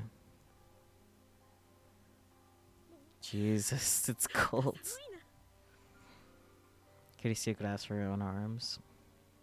In the darkness, I see her shoulders shaking. It's because of these wet clothes. This sucks. Anyway, enough of this nonsense. It's nothing but conjecture. Baseless. Worthless. I want to cut open my skull and excise the part of my brain that comes up with these delusions. You got Okave? Nice. And she's talking to herself in an angry tone. Kurisu has always been calm when faced with the unknown, I admired her for that. I thought she was facing this calmly too. But I was wrong. Behind her cool facade, she was struggling to cope with the knowledge that her very existence was in jeopardy. She was fighting that fear all alone. Now it has finally come to the surface. Of course she's afraid. However brilliant she may be, she's still just an 18-year-old girl. Kirisi abruptly stands up. I realize that I no longer hear the sound of rain pounding on the roof. Listen, Okabe. You can't save both of us, correct? No matter how you struggle, it's one or the other. But no buts. My answer won't change. Save Mayuri. I hear the pain in her voice, and also the resolve. Kirisia has made up her mind. I look away and clench my fists. My nails dig into the palms of my hands. Are you telling me to give up? To abandon you? I could never do that. You can and you must. There's no other way. No. You're our friend. I won't abandon you. Okabe. Kirisi drops to her knees and grabs me by the collar. Oh. I gasp for breath as she stares into my eyes. Her eyes are hard and stern. It's always like this when she scolds me. Always the same glare. Is there another solution? There isn't, is there? I don't want to live if it means sacrificing Mayuri. If you don't save her, I'll never forgive you. I'm not recreating that sound. This can't be happening. I hate this choice with no right answer. I hate this universe for being so cruel. And most of all, I hate myself for forcing Kurisu to speak these words when she's the one with the most to lose. Tears well up in my eyes, but I bite my lip and hold them back. Is there really no other way? I can't bear it. I look straight back at Kurisu as she holds me by the collar. And tightly embrace her slender body. Her clothes are still wet from the rain, but all I feel is warmth radiating from the core of her being. But you're right here. Why does it have to be this way? Okabe. Tension drains from her back and her hands. She gives her whole body to my embrace. Thank you. I know you're hurting for me. But you've done enough. I'm fine. So just think about Mayuri, okay? Despite her fear, Kurisu has made her choice. It's time for me to do the same. I need to decide, here and now, the future of the world. Which friend to let die. Holding Kurisu tightly, I whisper into her ear.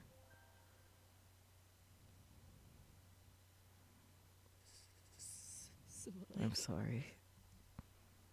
A meaningless apology. I want to save Mayuri more than anything. These words are a death sentence, but I force myself to speak them. It takes every ounce of willpower I possess. I can't save you.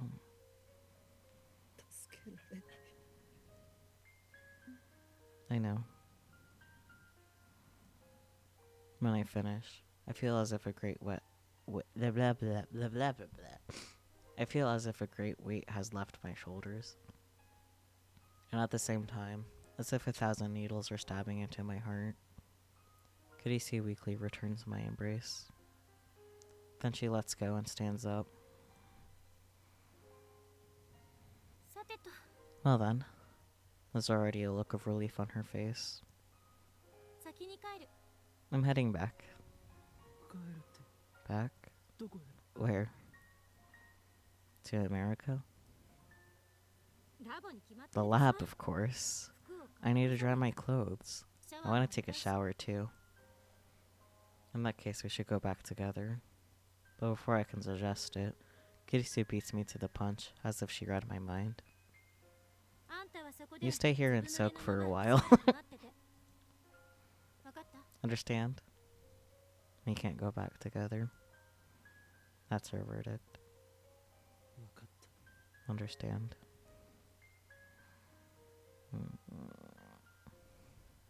I hang my head and shut my eyes. Kurisu's footsteps fade into the distance. I wrap my arms around my body. Even though it's summer and sweltering hot, I can't stop my body from shaking. I realize that part of me is relieved that Kurisu left alone. At least I won't have to face her again, to look upon the face of the girl I chose to die. I'm a coward.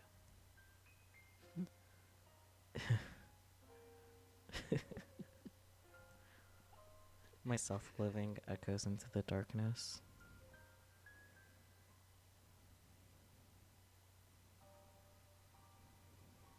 Mail? You've got mail. From Kurisu. See you. Cease to inquire what the future has in store, and take as a gift whatever the day brings forth. Horace, Italian philosopher. Or Horace, I don't know. I'm going back to my hotel. Do what needs to be done. Good night. Eek. I wait about 2 hours before returning to the lab. Kurisu's already gone when I get there. All she left is a single email. I sit down on the sofa. While drying my hair with a towel, I look towards the PC in the corner of the room. It's already connected to the IBM 5100, ready for Daru to start hacking. I already got in touch with him. The hacking starts tomorrow at noon. I drove myself even further into a corner by telling that to Daru. Now I can't turn back, no matter how much I want to. I chose Mayuri. I will let Kurisu die. Showering didn't soften the wrenching pain in my heart.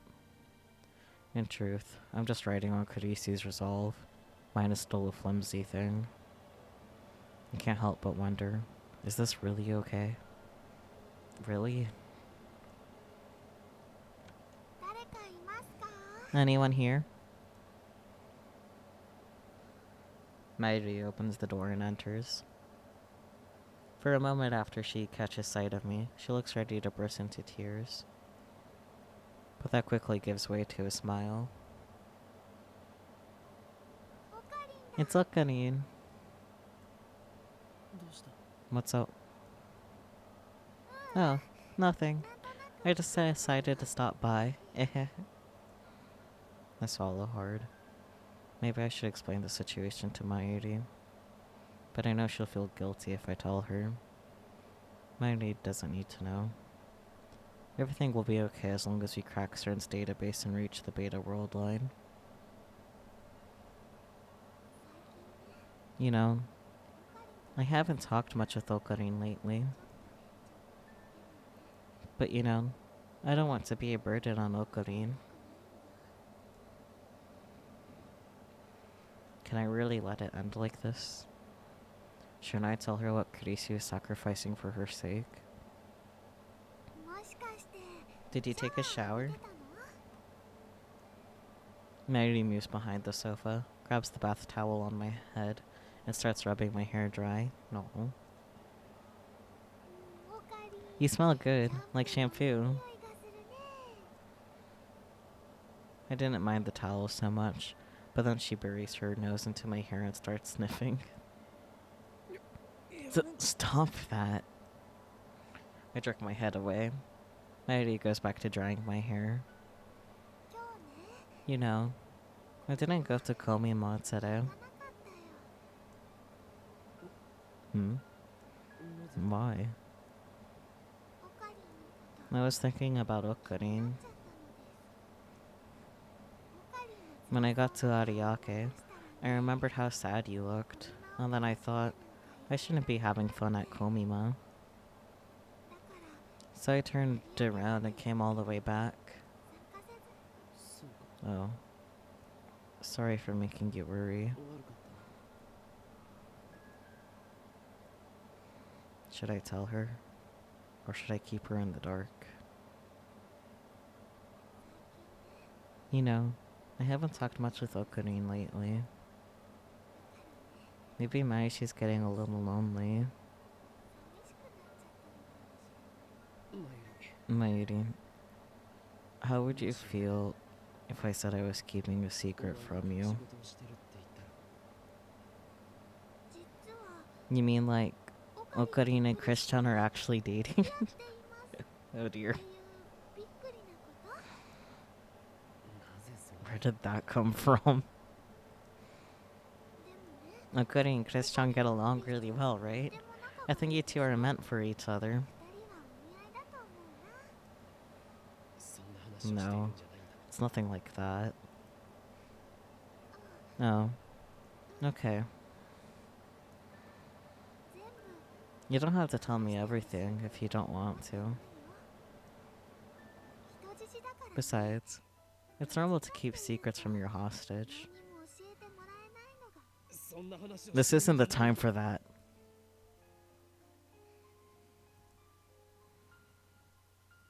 Mayuri's hand leaves my head. I look over my shoulder in a panic, thinking she wandered off again. She's there. I grab her hand, perhaps more forcibly than I meant to. Mayushi doesn't want to be a burden. Again. So I'll wait until Okurine's ready to tell me. Just like I said yesterday, remember? And if I said blah blah blah blah blah, and if I decide to never tell you, well, I'd be curious, really curious, but if that's what you want, even if my secret involves you. Mayashi. I haven't told you because I don't want to hurt you. Is that why Okarine looks so sad all the time?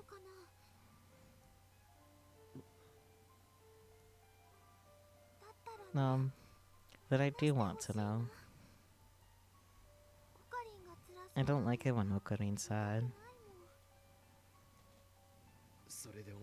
Even if it means you might get hurt. Mayuri replies. With a gentle smile. Yeah.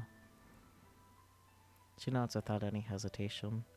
Her smile is so sincere, it strikes me speechless. Mayashi doesn't want to be a burden. But Mayashi was sad because of what happened to Granny. Okarine took Mayashi hostage, remember? That's why Mayashi always thought that whenever Okarine's sad, she could lend her strength to him, you know? Mayashi might not be useful, though. Useful. Suddenly I remember. Mayuri's going to die tomorrow. I've been through it once before. She died protecting me, and her last words were, finally, Mayushi was useful to Okarine.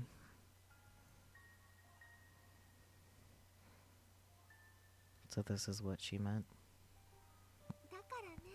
I don't want to see you hurting. Very well. If that's how she feels, I'll tell her everything. I let go of Mayuri's hand and pat the sofa beside me.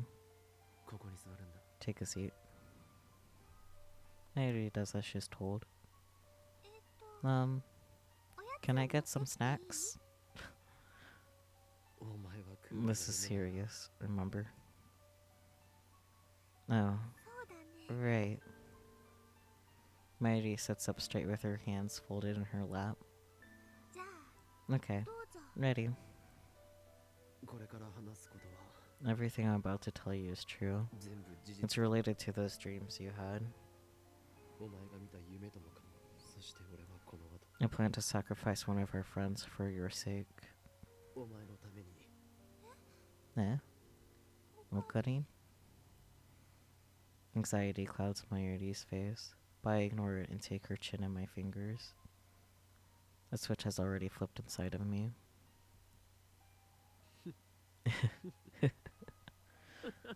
You will soon regret your curiosity, my dear, for the deeds of the great Hyoin Kyoma are many and terrible. Not an ad, oh no. At least we're in the same space, so I think you can hear me fine enough. But I will patiently await you to be back from your ad.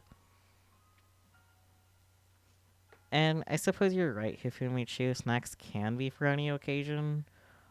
But this is definitely not the time, I must say.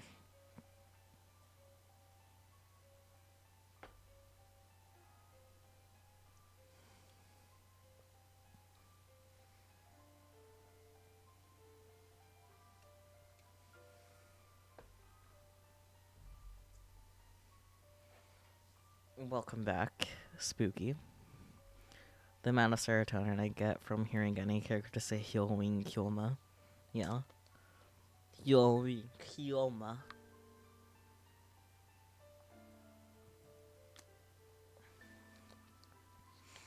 And so I begin, speaking as the mad scientist whose foolish experiments brought everything to ruin. I start with the first raid on the lab. I tell Mayuri how Moika killed her. Next I tell her about Suzuha and Ferris, about Lukako, Moika, FB, and Nae. I describe their fates in every detail. And finally, I tell her about Kurisu. By sacrificing Makase Kurisu, I will embark upon a journey to a glorious new world. There was a lot to explain, and Mayuri kept asking questions, desperate to understand the strange concepts I was throwing at her. Thanks to that, the conversation went longer than expected. It's already getting late. And that is the plan most grand and devious of the insane mad scientist, Hyoin Kyoma. I call it Made in Heaven. Finally, it's over.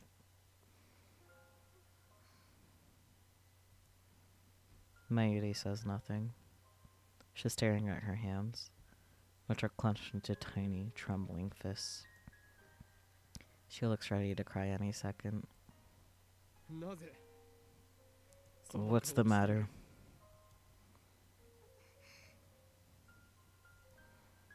Mayuri shakes her head and bites her lip. The whole time you and Christian were hurting, Mayoshi was making costumes, like nothing was wrong. I feel so stupid. I don't know anything. Of course you didn't. That's how I planned it. Are you disappointed in me, Mayuri? Sorry, but this is who I am. I will do anything, sacrifice anyone to accomplish my goals. Whether you like it or not, you're coming with me to the Beta World line. You're my hostage, and you have no say in the matter. Let chaos descend upon the world.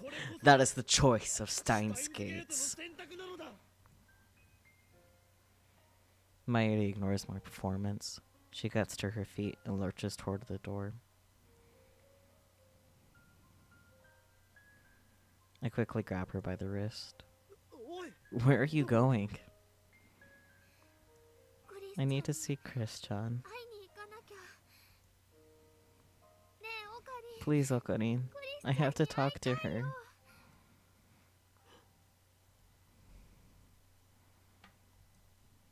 There's no way I can refuse Mayuri's request.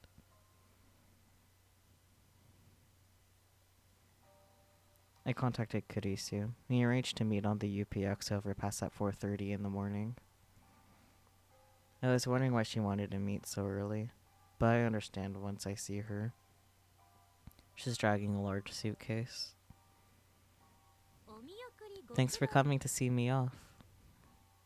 She faces us with a smile. Does that suitcase mean what I think it does? Oh, yeah, it does. I'm going back to America. Kurisu nods. I was supposed to go back at the beginning of the month, but then I ran into a certain mad scientist and ended up staying longer than planned. There's nothing else I can help you with anyway, and I don't want to be a liability.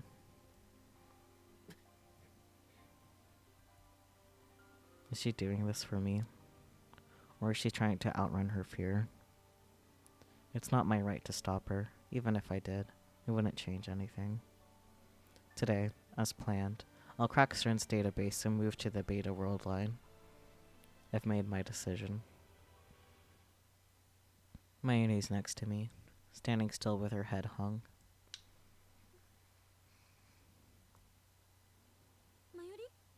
What's wrong, Mayuri? Are you feeling sick? I gently nudge her back. Come on, Mayuri. She takes one step, pauses for a second, then leaps onto Kurisu with a cry.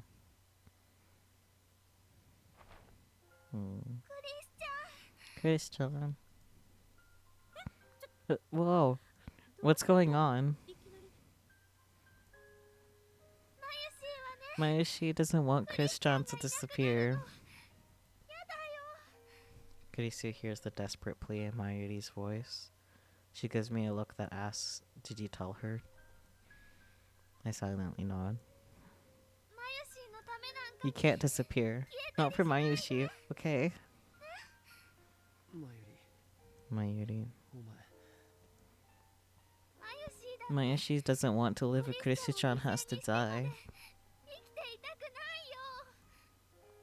I expected Mayuri might say that. It's absolutely essential that I remain firm. I feel bad for Kurisu, but it needs to be said. This is the way it has to be. I chose you, Mayuri. You have an obligation to live. Pain stabs through my heart. These words are reprehensible. Kurisu and I made a pact. She agreed to trade her life for yours. If that sacred covenant is broken, this world is doomed. I clenched my fists tight to suppress my self-loathing. Don't put Kurisu's feelings to waste, Mayuri. But... Thank you, Mayuri. Kurisu wraps her arms around Mayuri's back, returning the hug. But this was my decision too. I'm okay with it. Really. Okabe loves you, you know. What? What are you saying? It's true, isn't it? She gives me a mischievous smile. It would make him really sad if you died. You don't want him to be sad, do you? But if Christian goes away, it will make Mayushi sad. Yeah, I know. It makes me sad too. But this was going to happen eventually. I had to go back to America sooner or later. So even if you move to another world line, just think of me as being in America. It's practically the same thing. That's not the problem. I don't want Christian to disappear. Let's stop this, okay? Don't make Kristan disappear.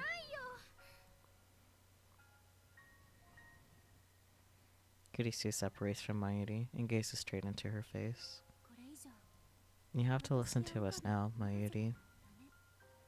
She uses a gentle tone, as if speaking to a child, and then she lightly bumps Mayuri on the head. Okabe, don't ever let go of her again. I know. Well, I'm off.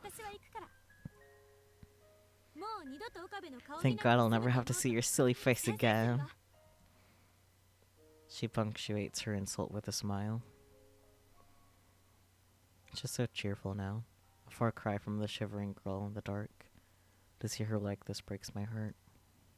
I'm sorry.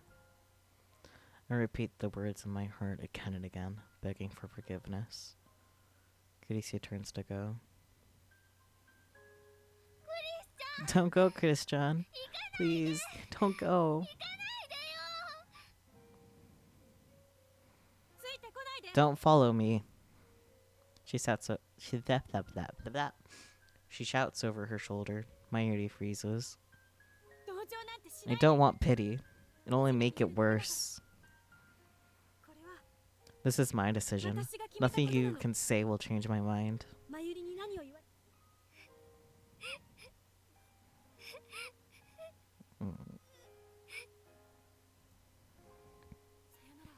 Goodbye. Promise me, Mayuri. Promise you'll find happiness. And with that, Kurisu walks away. Early morning Akihabara, well before sunrise. The trains are just starting to run. She disappears into the station, dragging her suitcase behind her, alone.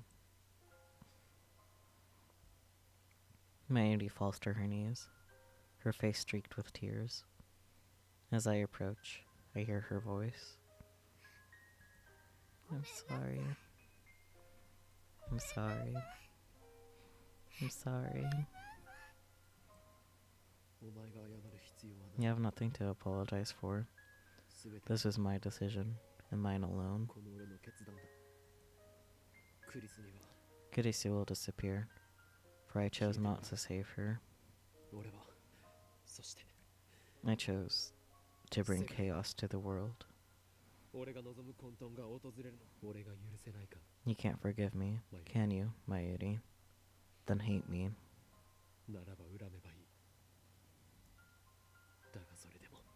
But even then, you're staying with me to the end. I have chosen to save you. I will let Kurisu die. So, hate me, loathe me, curse my name. But I will not turn back.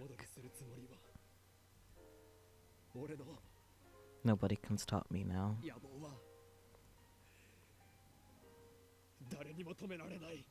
Mayuri slowly stands up. Then she buries her face into my chest, just like she did to Kurisu.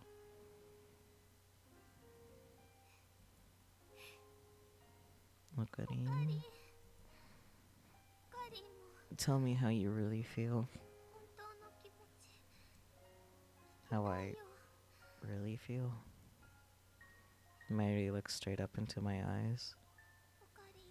I want to know what's in your heart, your honest feelings. She doesn't want to be a burden anymore. You're not a burden. How can you think that? This is about me, because I want to save you, because I can't bear to lose you. Yeah, thank you, Okarin. Thank you.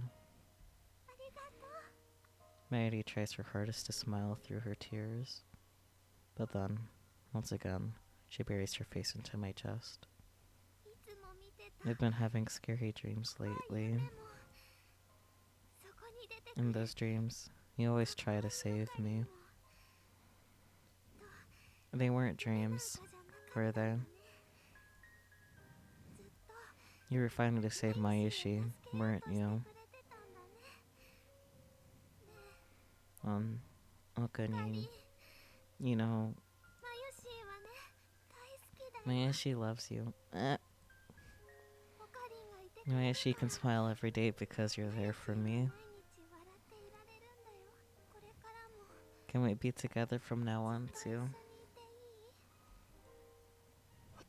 Of course. I answer Mayuri with my embrace. How can you ask that? I don't want to be apart from you either. Yeah. Mayushi will find happiness.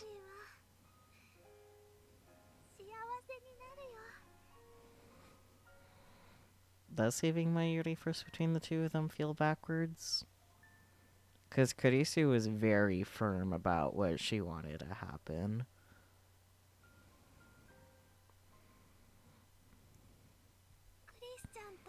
Just like I promised Chris-chan. Yeah. Let's be happy together. We will. Never let go of me.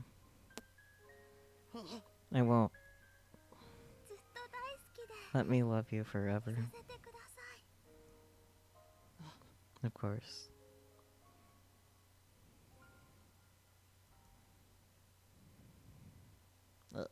Bright white. The radiance of the rising sun pours out between the buildings. Daybreak. As the sky grows brighter, we remain in our embrace, as if to reassure each other that we are still here.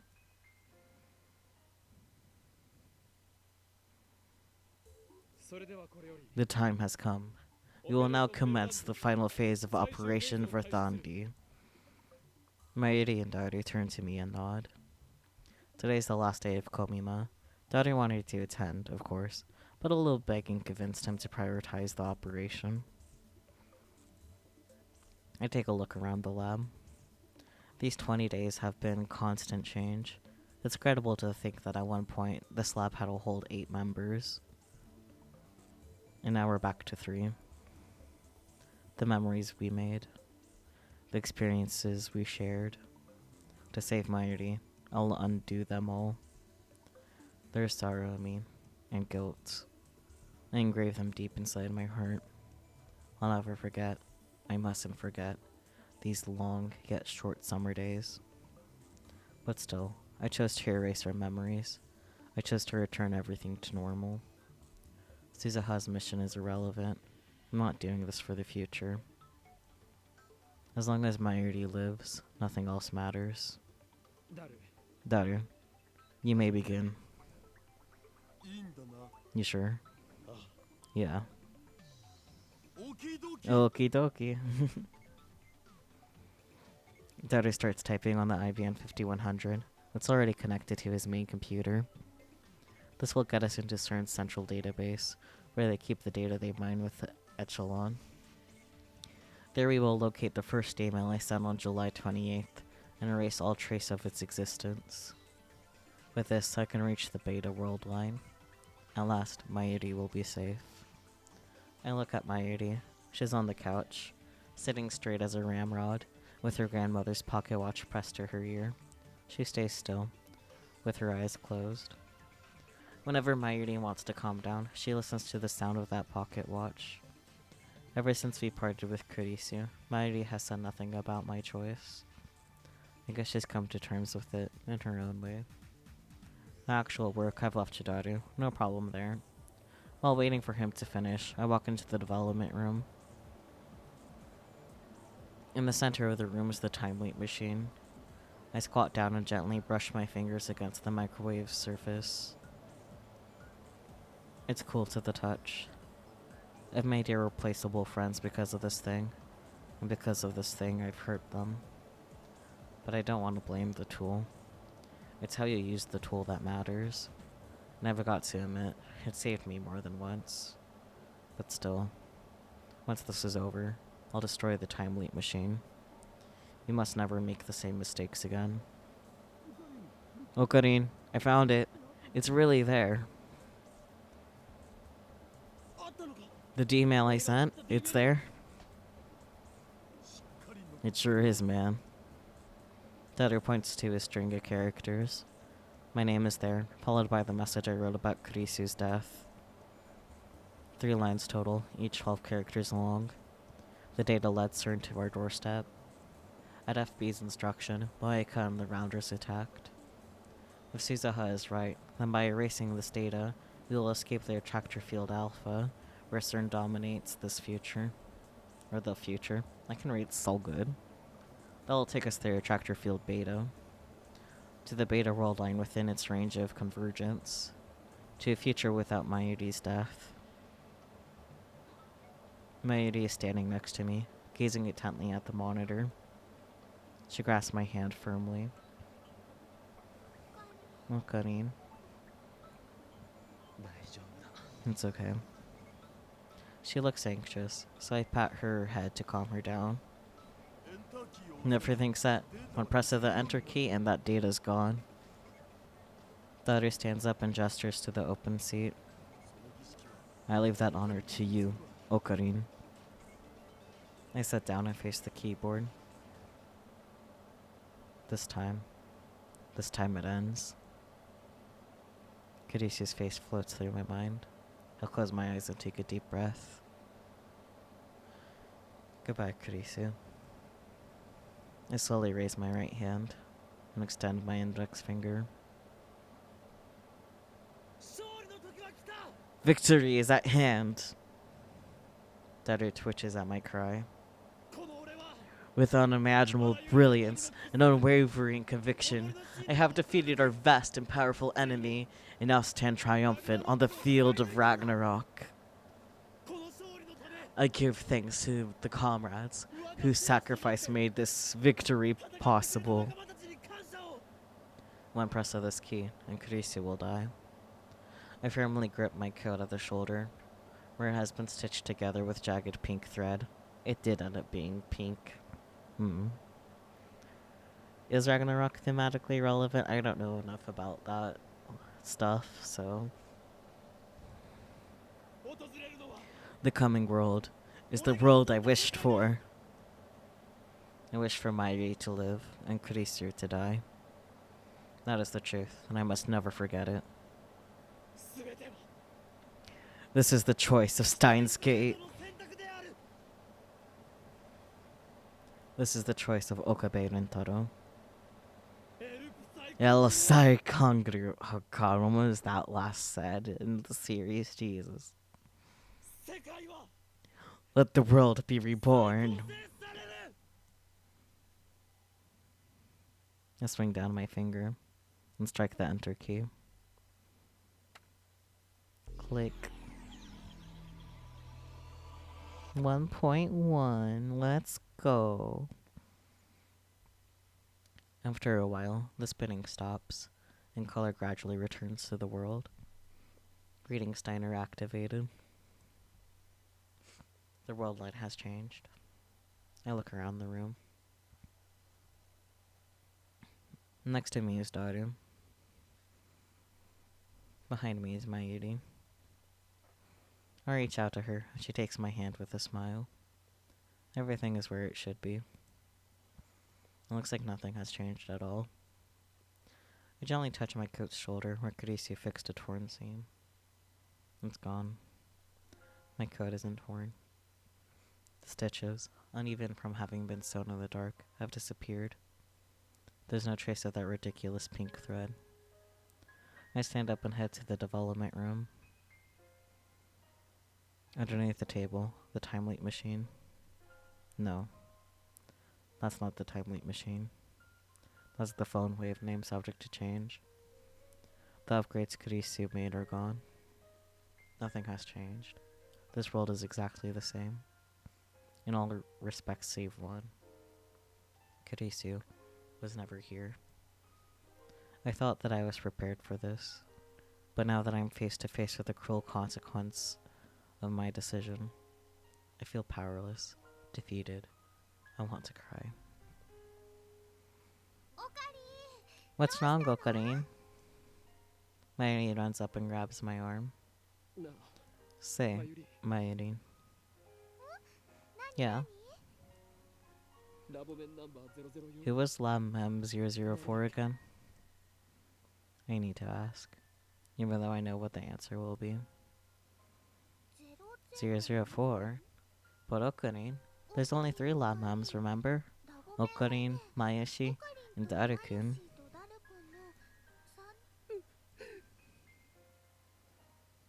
The tears come.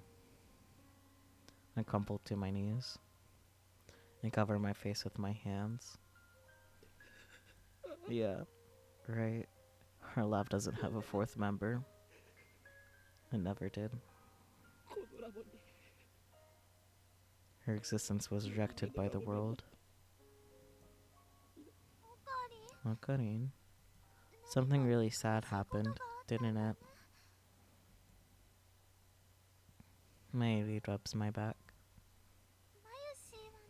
Mayashi is here for you, Okarin.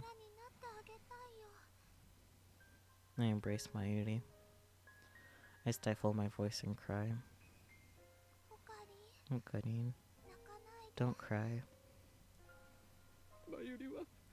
Please don't leave me, Mayuri. Please stay by my side forever. Mayuri tenderly strokes my head. Mayashi will always be with you. Always. Just like this. All trace of Kurisu's existence has vanished. This proves that I have returned to my original world line. This is the world I struggled to reach. The world Suzaha traveled through time to create. A world where the future is free. Nothing has changed, and yet, this is my utopia.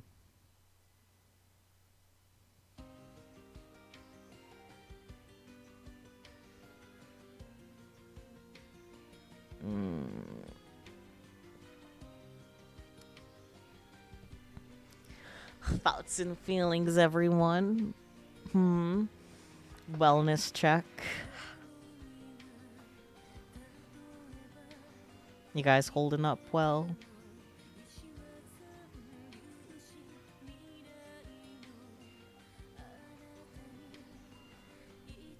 No? Understandable. Have a nice day. There is only one thing that I had the power to do differently, though, and that was answer Mayuri's phone call. That was the only thing. So that's interesting. Not well? Yeah, that checks out.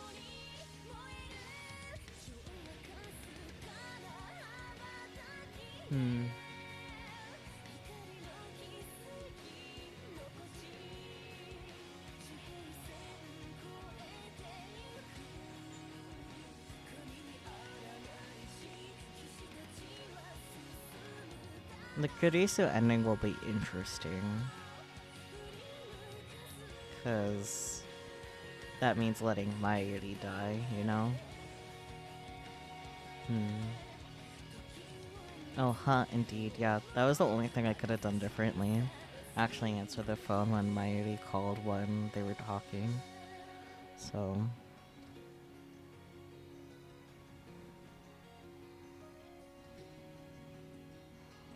Nitro Plus.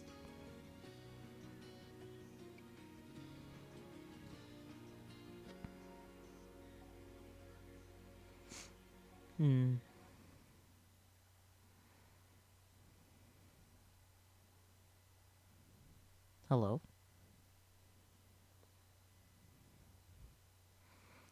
The night of the 17th passed.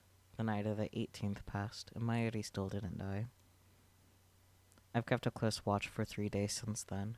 There have been no attacks, no accidents, no sign that anything might happen. This was enough to convince me that Mayuri is safe. Together with Daru, I destroyed the phone wave and the IBM 5100. Although we have lost the ability to send emails, that is a small price to pay to stay below CERN's radar. Tenoji is downstairs in the Braun Tube workshop, watching TV on the 42-inch CRT, like always. When I went to check out Radicon, I found it open for business as usual. A search of the internet turned up no mention of a satellite crash. Instead, I found a small article in the local section of a newspaper dated July 28th. It is a report on Kurisu's murder. There was no follow-up. The culprit is still at large. According to Daru, the police questioned me several times. It was I who discovered the body, after all. Of course, I don't remember any of that. At any rate, Mayuri is still alive. I've accomplished what I set out to do. It's over. Okari! Mayuri emerges from the ticket gate, waving her hand as she runs my way. She weaves through the gaps between shoppers and maids handling out leaflets. And when she gets to me, she looks at me with puppy dog eyes.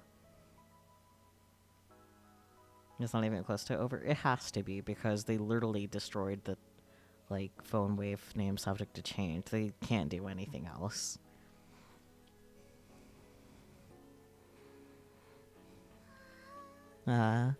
Sniff. No. Why are you crying? Mayuri doesn't answer me. She just strokes my cheek gently, silently. She's crying, but she doesn't seem sad. Rather, she seems overcome with emotion. Okari came to pick me up. Aww. You waited for Mayushi. I'm so happy.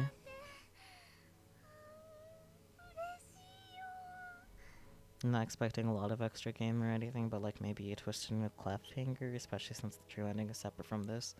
I don't know what the true ending is like at all. I just know that it exists and it's not this. Hifumi Shu knows more information because that's what the anime does. So, I don't know. Don't get so happy over every little thing. I can read so good. Mayuri wipes away her tears, making room for her shy, innocent smile. So Mayushi's class changed from hostage to girlfriend, right? Yep, here it is. Cute. Indeed. I have no idea how to respond to such an embarrassing question. Bush is right. Mayuri and I are officially a couple. After these long, painful 20 days, I finally noticed how important Mayuri is to me. Plus, she told me that she loved me. Thank goodness. It wasn't just a dream. And let's get going already. I'm gonna die standing in this damn heat. I start walking without waiting for Mayuri's response. Mean. But the lab's hot too, isn't it? At least we've got a fan. And besides, I'm thirsty. Gotta get my daily dose of Dr. P. Doc P. Calling them 20 days seems rather generous, even if a lot of extra time was erased from existence. I mean, I don't know. I wasn't the one counting how many days it was. It's Sunday. Despite the heat, I see plenty of shoppers laden with bags enjoying themselves on the streets of Akiba. I suddenly feel a void in my heart. Nothing about this town has changed. Yet it feels like something is missing from my life. No doubt it's the gap that was left by Kurisu. But there's no such thing as a perfect future. That is a fantasy that nobody can realize. I mustn't forget. This is the future I wished for, fought for, and won. I have what is most important to me, Mayuri. I should be thankful for that. I am blessed far beyond the common man. I look beside me and realize that Mayuri's not there. God damn it. I turn around. She's not there either. She's pulling the no way. Mayuri? She's gone. She's always like this. Sometimes she just wanders off. Anxiety seizes my heart. Mayuri promised she would never leave me. This world line is worthless without her. Mayuri! I shout her name at the top of my lungs. I search for her in the crowd, but it's too thick to see. Mayuri! Over here. Don't pull Inoue, how dare. I turn around to see Mayuri running towards me. In her hands, is shaved ice. You said it was hot, remember? I thought it'd be nice to eat something cold. Don't scare me like that. I feel so relieved. I want to embrace that small body of hers, but we're in public, so I stop myself. I take the shaved ice and hold my empty hand out to Mayuri. No, holding hands. Hold my hand. He knew she was gonna get treats. Meanwhile, me and Speaker are like, I don't trust this game. Okay. Yeah, one can always hope, but I don't trust this game. Mayuri takes my hand. No, they're holding hands. Her slender fingers intertwine with mine. Let's save the shaved ice for when we get to the lab. Just to heart eat while walking. Yeah, but won't it melt? If it melts, it melts. Oh, well. I guess you're right. We can't eat if we're holding hands anyway. Hand holding. Scandalous. Yes, so lewd. I won't let go. I won't ever let you go. Mayushi won't let go either. Mayuri puts just a little more strength into her grip. Love for her fills my heart. Suddenly, Mayuri looks up at Radikan. Okarin, is it possible to dream when you're awake? When you're awake? You mean a daydream? Is that what it's called? You're so smart. I don't know who it was, but Mayushi feels like she had a very important friend. What? And whenever I think about the important friend, my heart hurts, like, you know?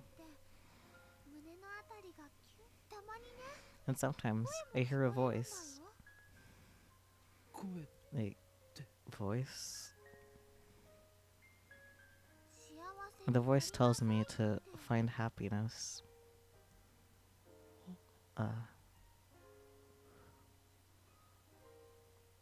All of that was undone. I erased those memories, sacrificed them. I wonder if that voice is the reason why she's with Okarin now. Perhaps everybody remembers their experiences from other world lines. Those memories may be vague and tenuous, but they're there. They speak to us in the form of dreams, visions, and deja vu. If I ever meet that person, I want to tell them thanks. I'm not the only one who remembers. I wonder who it was. It must have been God. No. Well, thanks, God. Mayushi's really happy. Mayuri looks up. She reaches out to the sky like always. She shakes hands with the stardust, twinkling beyond the coat of blue. Okay, so are they still holding hands? What happened to her shaved ice? Anyways, I look up too to hold back the tears. Yeah, they're still holding. Where's either of their shaved ice? Because there's no way in hell he's holding shaved ice with his hand positioned like that. Did they just ditch the shaved ice? No more shaved ice for them. And on we walk hand in hand. So lewd.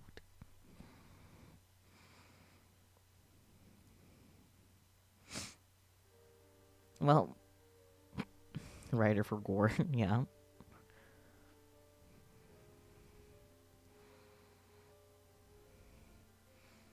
So just need Kurisu and the true ending. Wowie.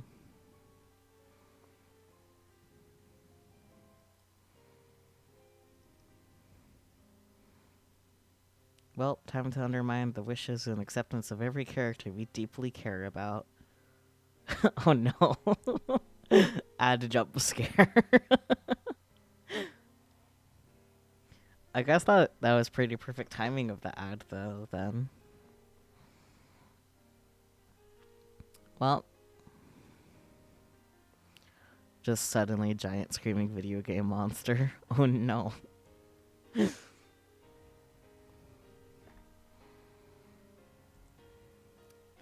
Load this data? Yup. Time to answer the fucking phone and see how much this changes things. I'll wait till Spooky confirms he is back from ads, though. Opportunity to drink some Wawa.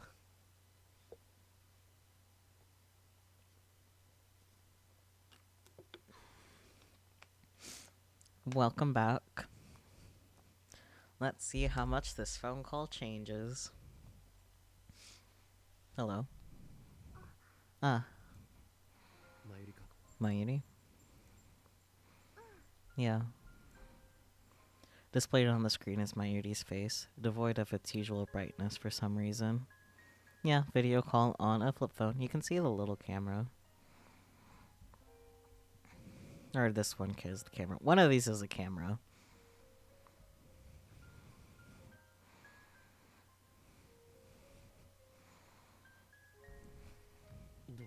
What's wrong?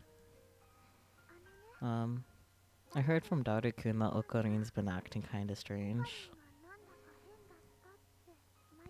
Mayoshi was so preoccupied with Komima, she didn't really notice.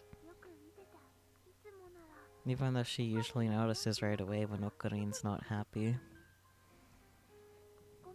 I'm sorry, Okarin. Don't apologize. You've done nothing wrong. Did something happen?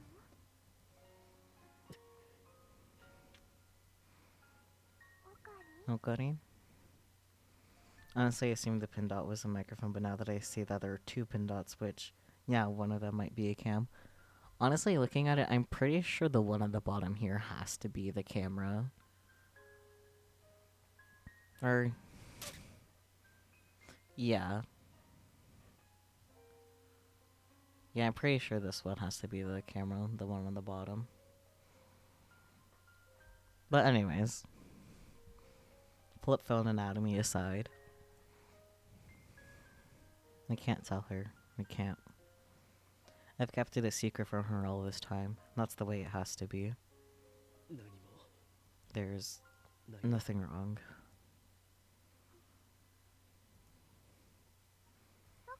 Oh. You know, you used to talk to Mayoshi about a lot of things, remember? Like, the organization's 4 leaders. Their names are Back Turkish, Virginian Burp, Balloon Drag Queen, and White-Eye Gourd, right? Black Tortoise, Vermilion Bird, Blue Dragon, and White Tiger. Yeah, that. Okabe getting called out over Proto FaceTime. I mean, when did the iPhone come out? Because this takes place in 2010. Yeah, 2007, so like... FaceTime probably was already a thing then.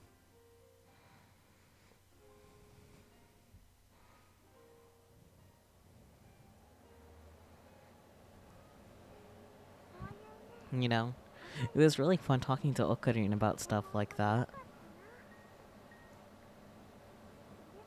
But now... Yeah, but FaceTime is an Apple exclusive software and he isn't holding a smartphone.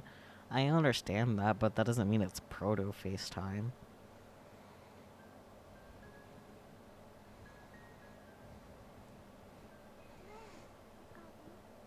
Okarin? If Mayoshi is a burden, just say so, okay? What? I never. I'm hanging up now. If you feel like talking to Mayoshi about anything, just call, okay? Excuse you. Do. Don't just hang up. Mayuri. She hung up on me. What did Mayuri say? How are you a burden? Don't say things like that, damn it. Okay, now she's just being a little shit and I love it. Yeah. Chane.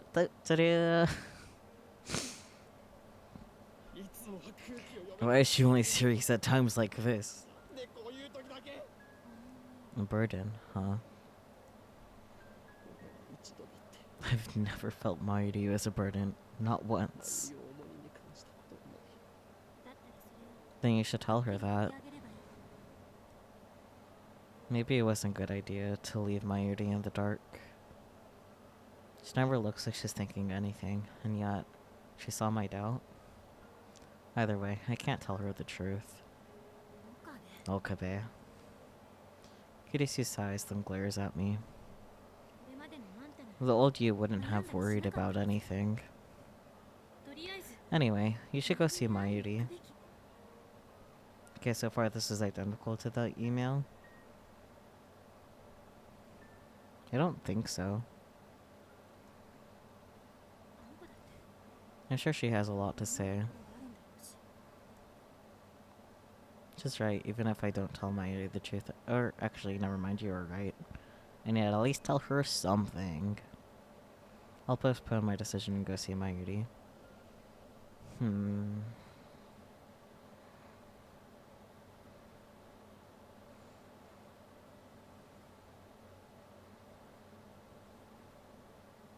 It's afternoon on the first day of Komima, and the crowds are finally beginning to thin out. Of course, the industry booths and cosplay area are still packed, but at least I don't have to wait in line to get in.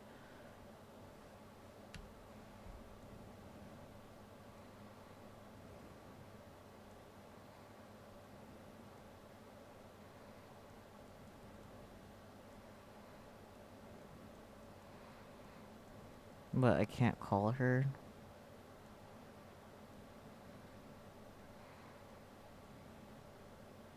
I can change the wallpaper? What? I could have changed the wallpaper this entire time?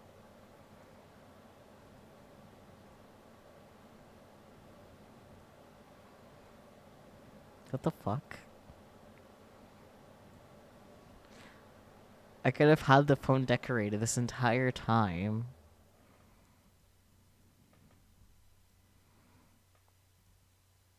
What the fuck?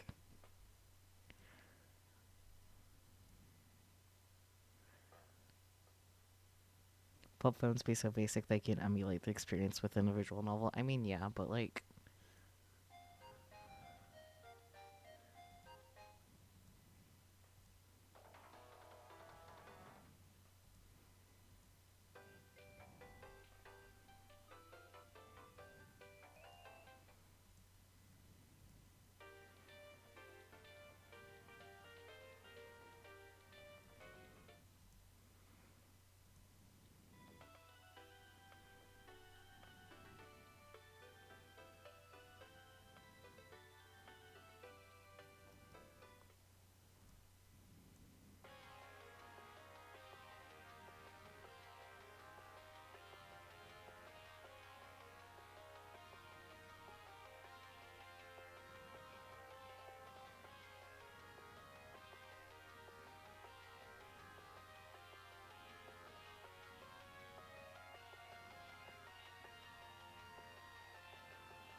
I'm screaming. Okay,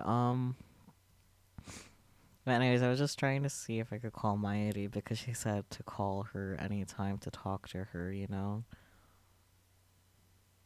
Oopa. We literally could have changed the wallpaper this entire time. But, let's see. Secretario hasn't seen her.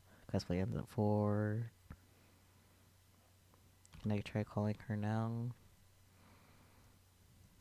No. Fuck. Try calling her home. Yeah, where is she? Always afraid she'll disappear.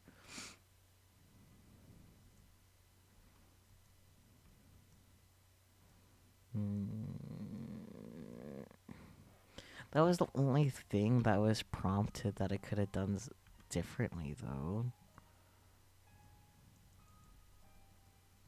I am...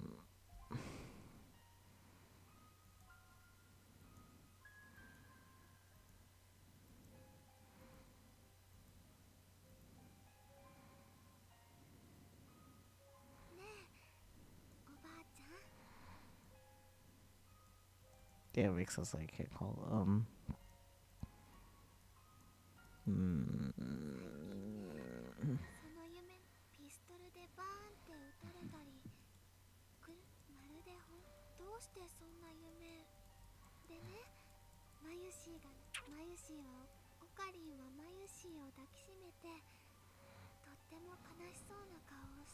Here I was worried before that like it would be hard to avoid getting like at least one of the thingies necessary in order to get the Mighty ending, but meanwhile I don't even know how to get the other thingies.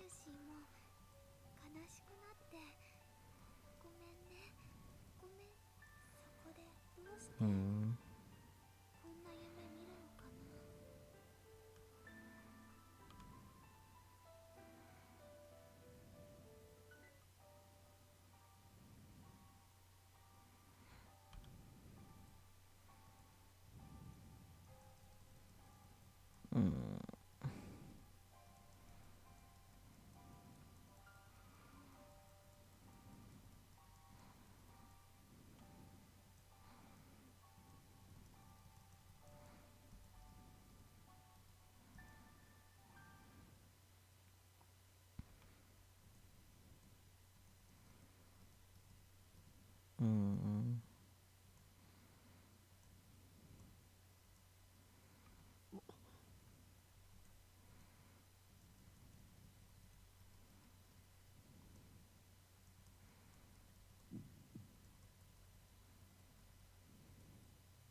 Hmm. Fuck it, I'm just gonna look it up before I get too far. Let's see. Da, da, da, da.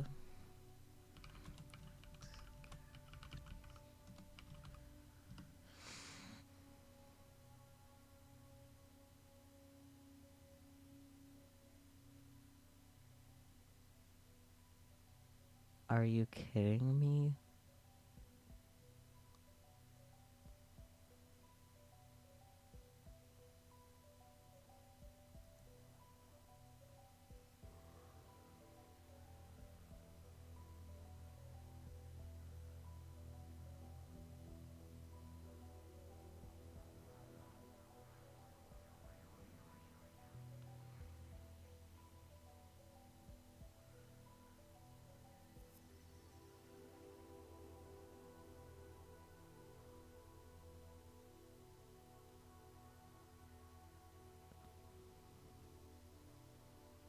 Yeah. Let me see.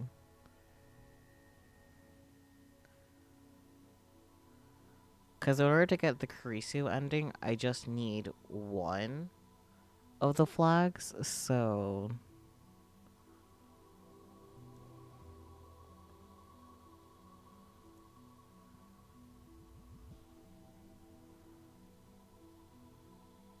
Okay, so I need to get them before... At least one before See, there's a little flow chart here, so I can just take peeks.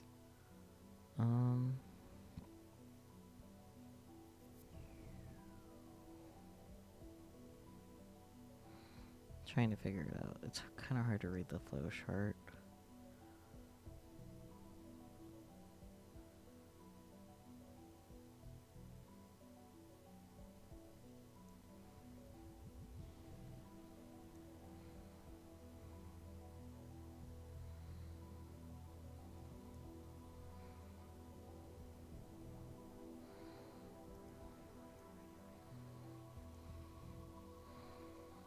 Science game, flow chart, let's go. Save us so I can look at it.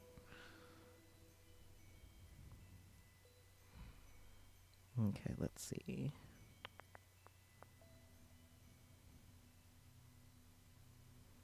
Greetings, as the name implies, this is a 100% completion guide for Steins Gate visual novel. This covers how to get all the endings, events, CGs, events, tips, and notable scenes and conversations from the VN. Note that the CGs, achievements, and tips you get by normally progressing through the VN have been left off this guide. Note that the VN has a lot of minor content that either affects nothing or just a few lines of dialogue. So in order to keep this flowchart readable, anything that does not have to do with 100% completion as defined above has been left out. Feel free to make your own decisions about any text or decisions not in this guide, and if you're really interested in listening about absolutely everything, you play around with the stuff that is noted here too. According to the flow chart that I'm looking at, you get achievements based on certain responses, so you can see what achievements you already got and go from there. I mean, color guide. Okay, true ending flag. Okay, that's what I need. I just need the true ending flags, TEF. I think I saw one for chapter not 10, because I need it. Or...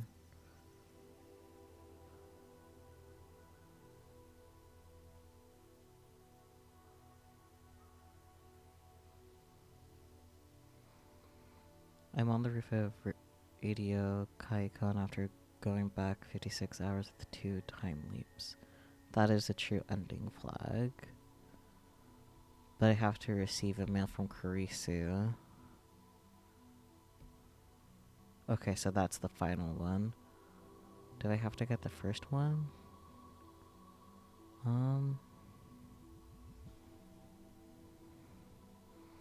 Okay, let's see if we can go back to chapter 9.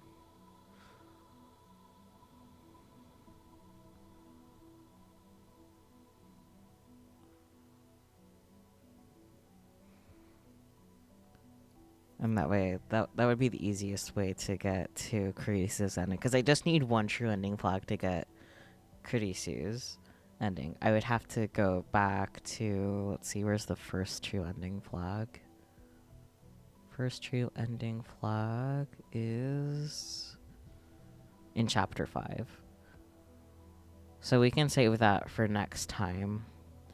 But I should be able to still get the true ending flag from chapter 9. And then get the Kurisu ending.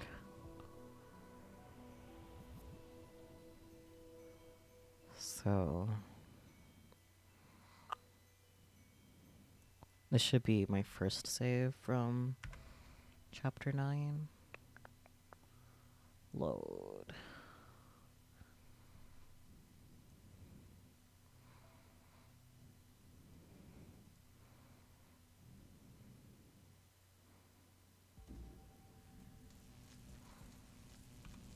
Yeah. I like that it saved my little change to the wallpaper. But yeah, let's do this.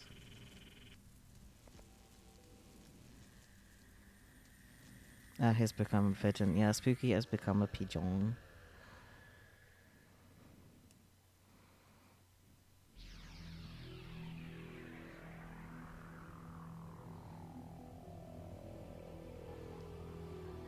What do you expect for people to say when you go cool?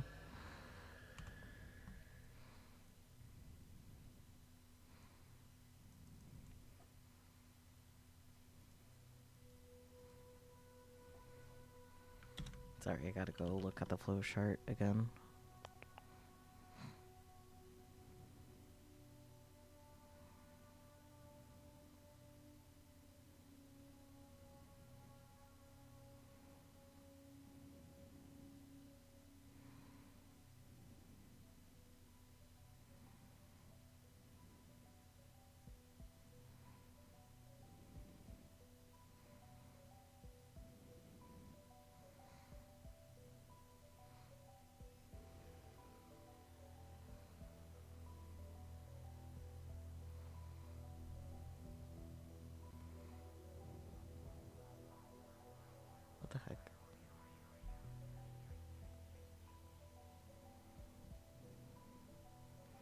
But okay, so...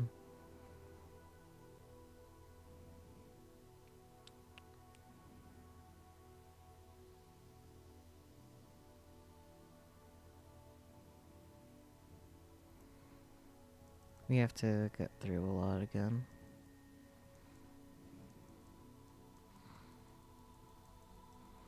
Time to click a lot.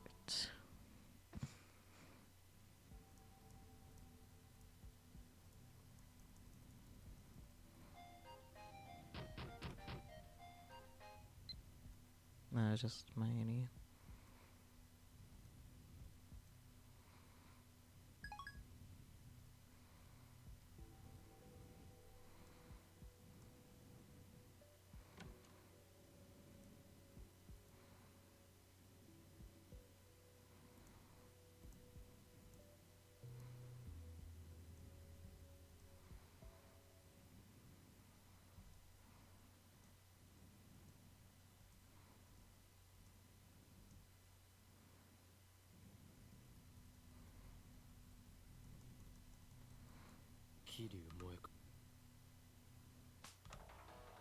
Okay. Answer this call. The ringtone is so cute, not gonna lie. Yeah. Yeah, answered phone. Where are you? Sorry, I'm busy. My headphone is being weird. Hang on.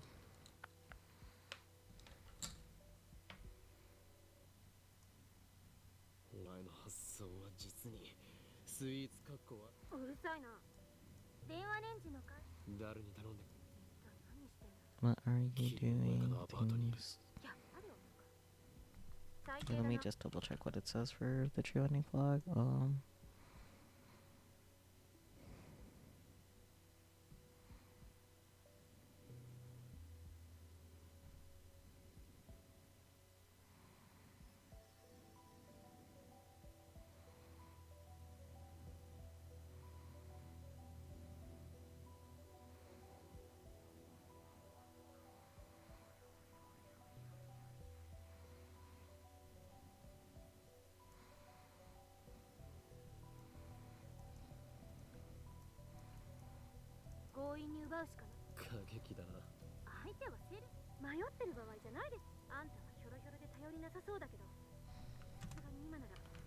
They already messed up.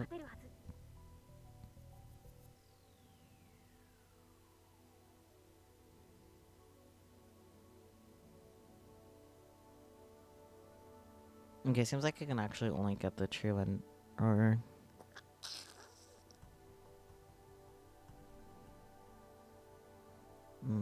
let's just see what happens.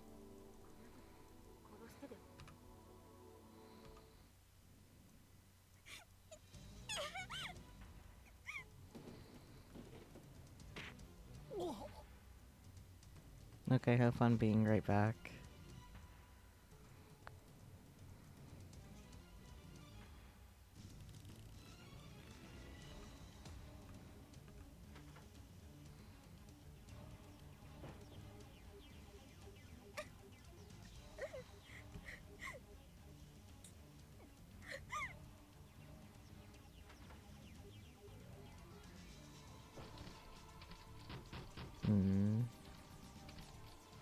I think the true ending flags are meaningless unless I get them consecutively at this point. That's what I'm thinking. Yeah. Okay, let's...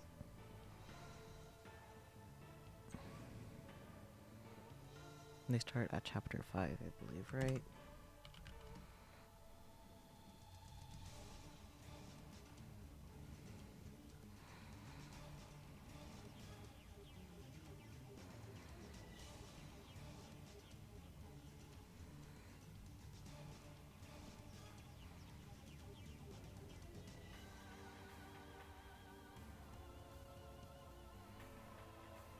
Or no, there's another true ending flag before chapter 5. Okay, let me see.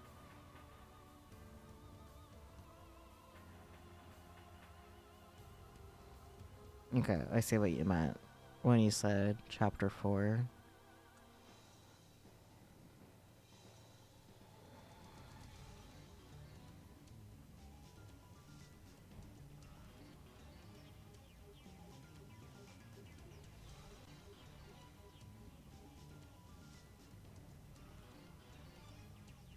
Oh yeah, you said I could check my achievements to know, huh?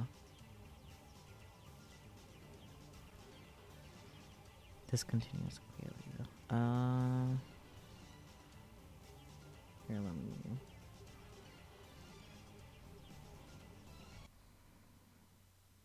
Can I check my achievements in here?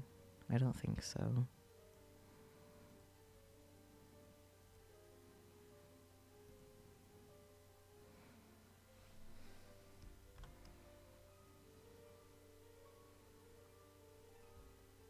Can I view my achievements here?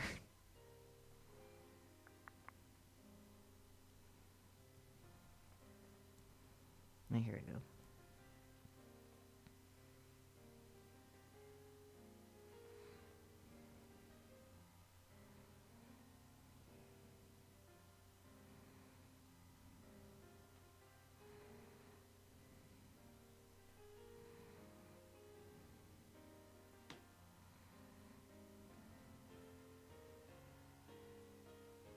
They're in-game achievements. As far as I know, they won't necessarily line up with the Steam ones.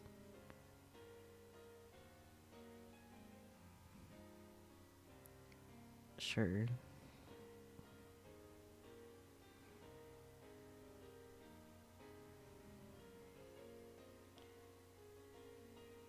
Okay, so I didn't get that. Did I?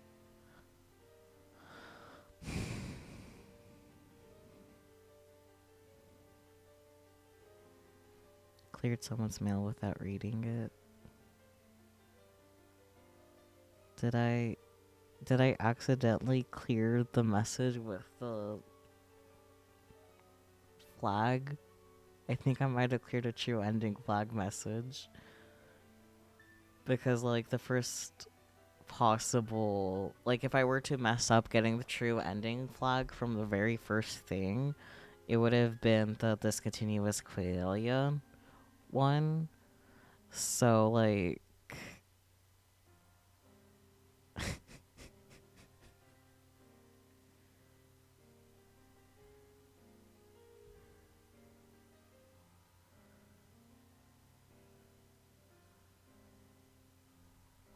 Welp. Okay. Let's see if I can at least get that set up then. Luckily I've been a fucking save hoarder. Let's see. Or only sort of, I guess, for the earlier chapters. Hopefully this is the beginning of chapter 4. I think it is. It should be.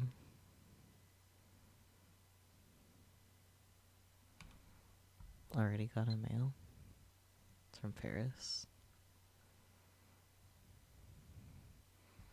Why does Ferris cat ears when other people have people ears? Or why can Ferris only speak in Nanyayan? Where is my home, the Chinchilla Star? I want to know the truth. That's why I have to go, Nya. What does the flowchart have to say about that text?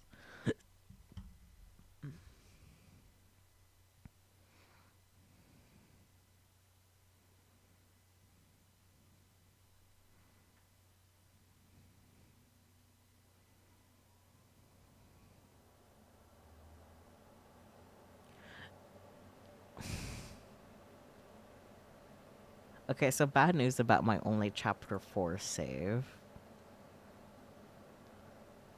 That is a fair bit after where the true ending flag is. According to the flowchart. Okay, we must go further back. Thank you, Nyan text message for being there immediately. That spared us a little bit of time. Okay, so I guess you need to go even further back to this one.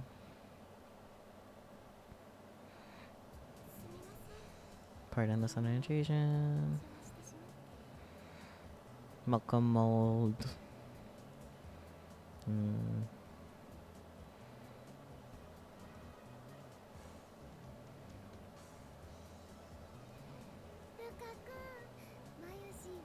Cute.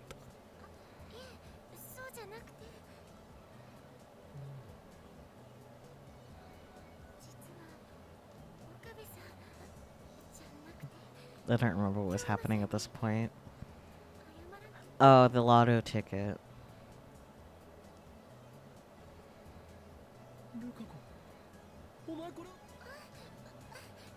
Don't hurt Lukako, that's mean.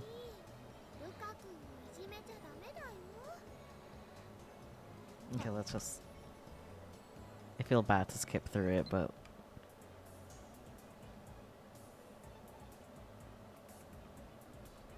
hopefully it's fine. Oh, stop. Okay, just... yeah, whatever.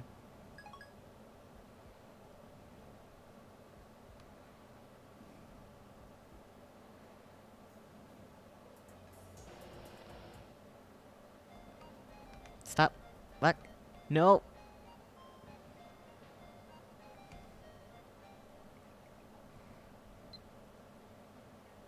Okay. Luckily it wasn't anything important, but that's stressing me out. Why does the skipping do that? Oh.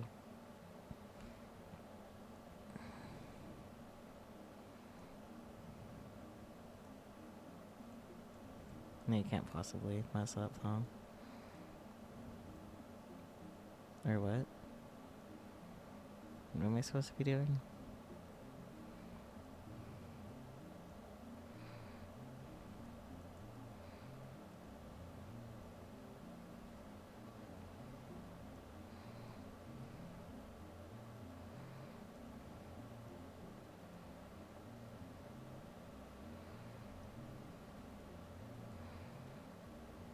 Normally when the thingy shows up, that's when I'm supposed to call the phone wave.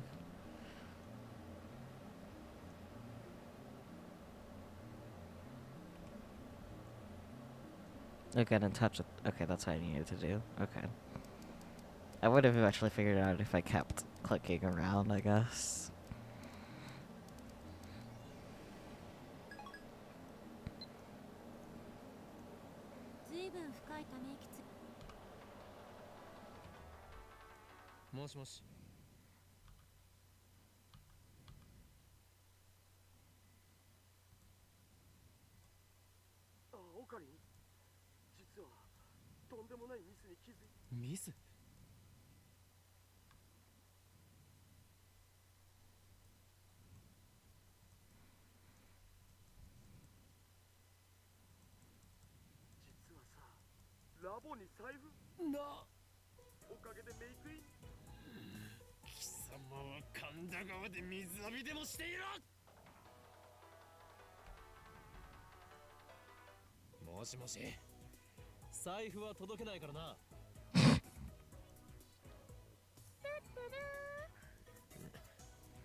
No. Mad scientist full of madness and ambition. No boy. Cute. Back when things were nicer and lighter and easier to breathe. Why is the skipping not working anymore?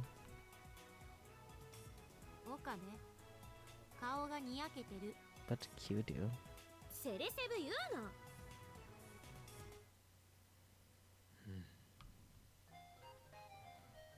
Okay, whatever.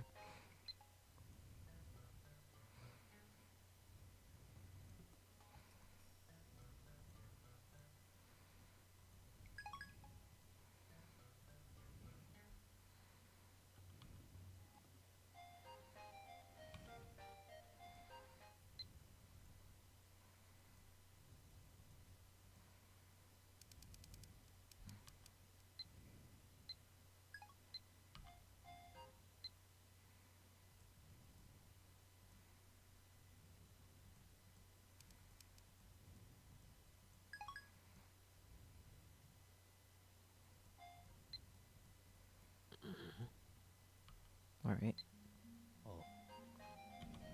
I'm so glad that the auto stops whenever you get a message. There, did I not? Oh, I guess there's no way to reply. Okay, whatever.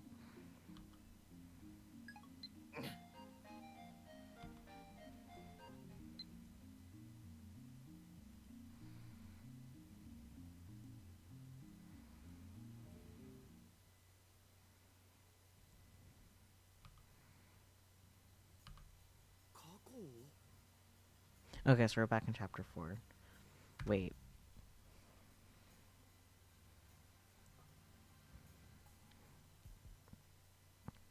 I'm pretty sure it's done a quick save. Like for every time we got in a chapter. Yeah, I could have just started here. You know what? I digress. This is fine. It's fine. We're fine.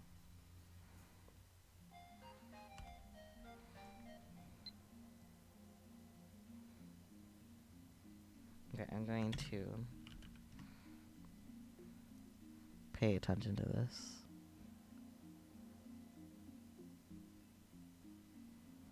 Okay, so Mayuri is just kind of its own thing. Okay.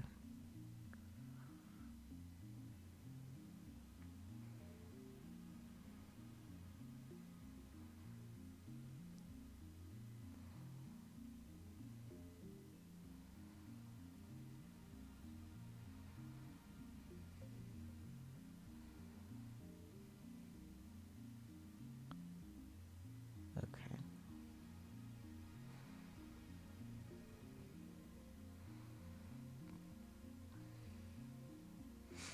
I should pull up the flow chart on my phone or something, man, but that's okay.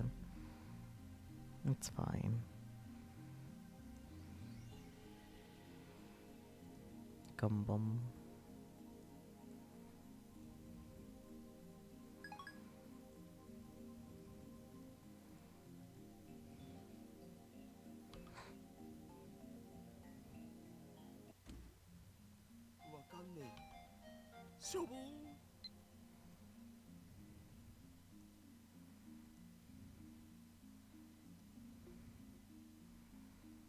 It all means.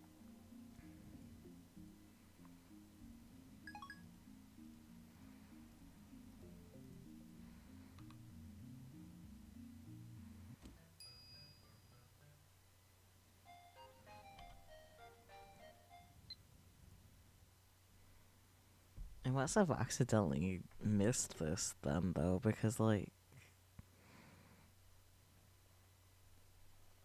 Or maybe I selected understand between the options. Because, like... Yeah, if I selected report, I would have gotten that one achievement. But scientist as well will get me the true ending, so I guess I just selected the wrong thing and I fucked myself over from there. Let me see what the possible options are.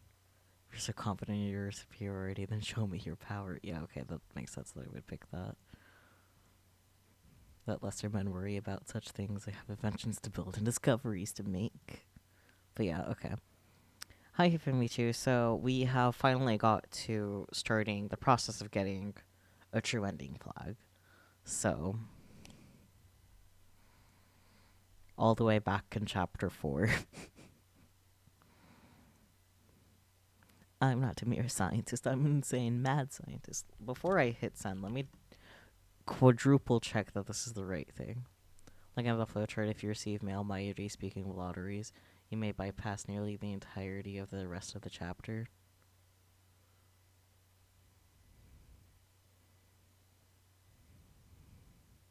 What?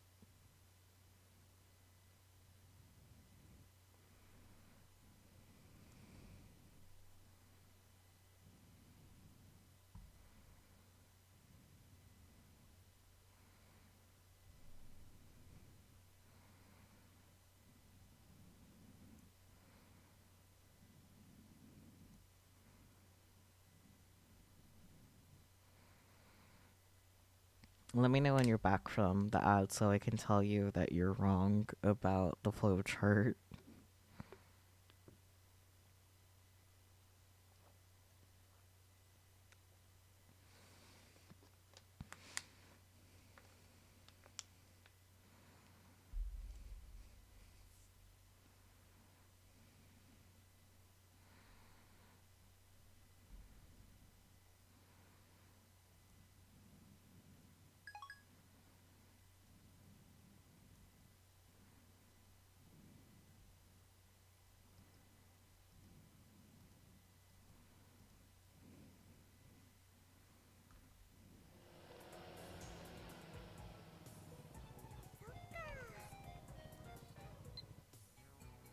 Welcome back. Okay, so I think you're misunderstanding how the flowchart works for the male, because that just means for that conversation after you select that, you won't get a follow up until that next point. So it's not really a bypass, it's just that's how long it takes for you to get a follow up response.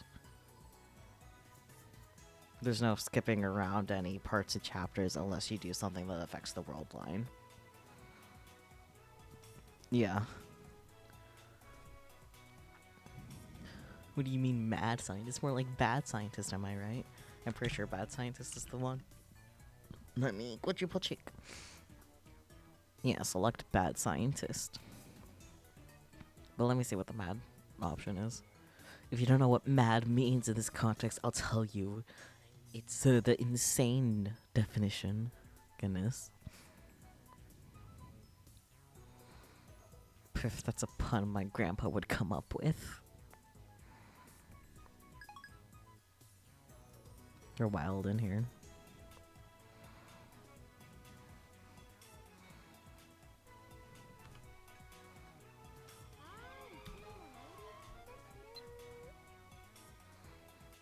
Like, you could do better. Obviously, have to respond.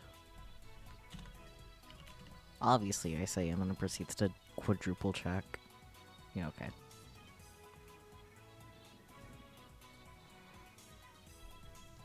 Aren't Americans supposed to be funny?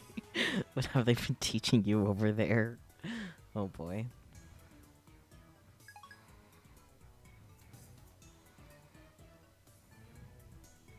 I love their banter.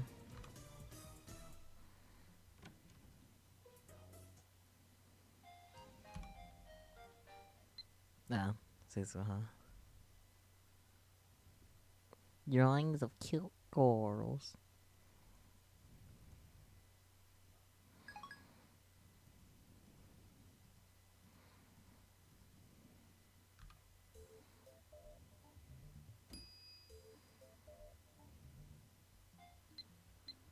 Okay, that concerned me for a moment, but it is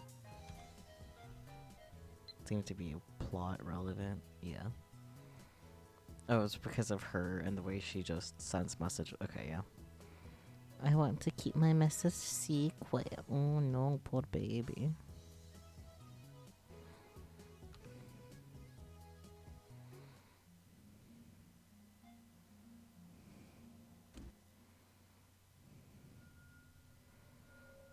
Rest in peace, IBN 5100.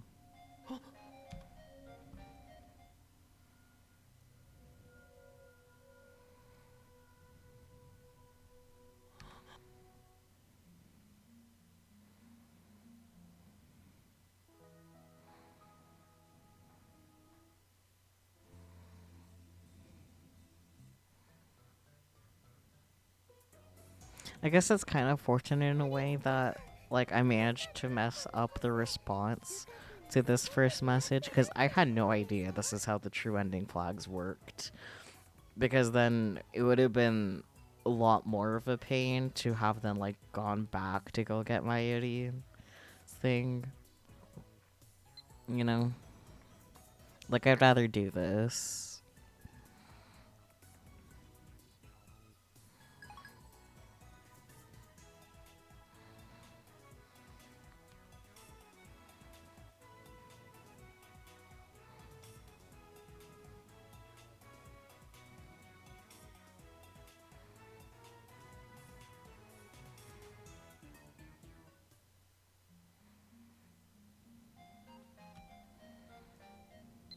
Ferris. Oh no, he escaped.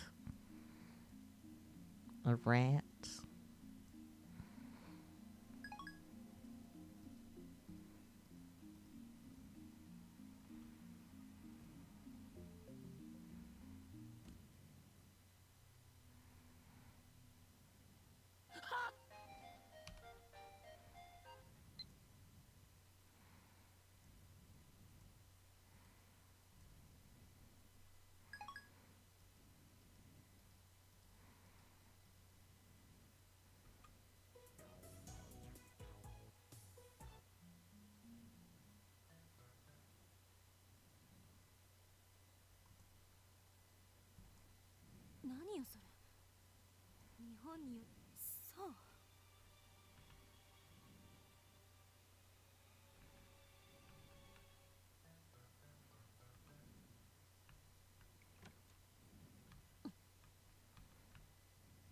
The skip button isn't working again.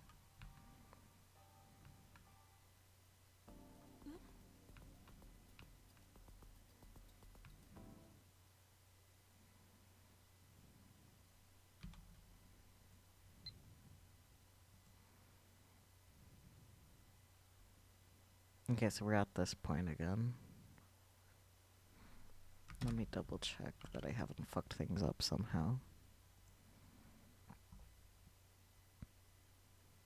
Okay, yeah, this is about right. So soon we'll be getting more of the Kurisu males.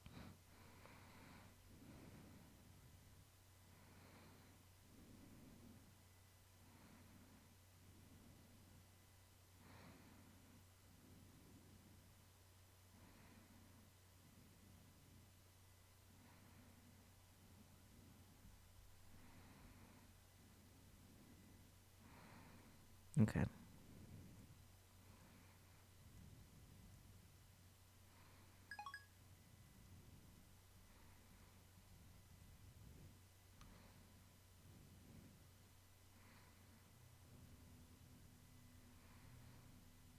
The round table meeting. This is so exciting.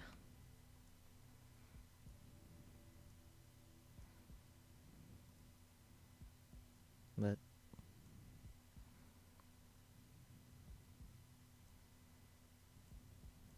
I'll figure out what it wants me to do. Okay, calling her. Or contacting her. There you go. 順序立てなくていいか。それで、あんたの主観ではその IBN5100 はいつ消えたの？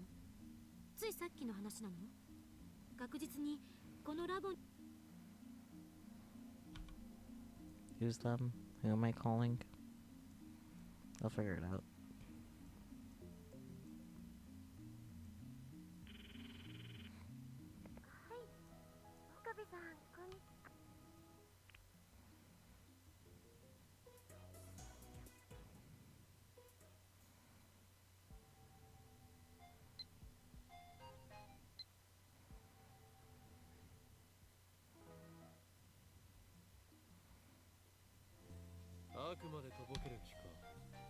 Okay.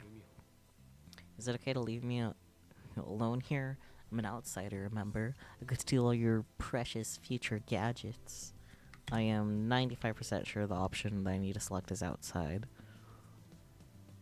Or outsider, rather. Yeah. Outsider, disgrace, why am I still here? Those are the things that I need to do. Outsider. You're not an outsider. You are a lab mem.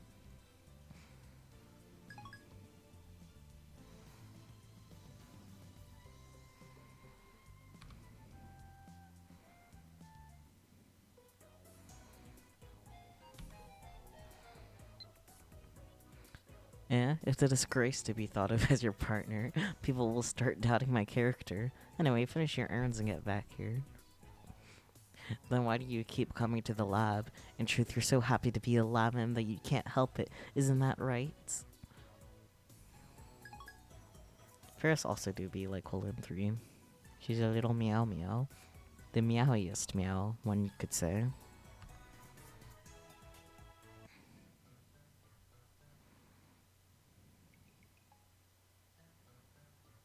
But what am I doing?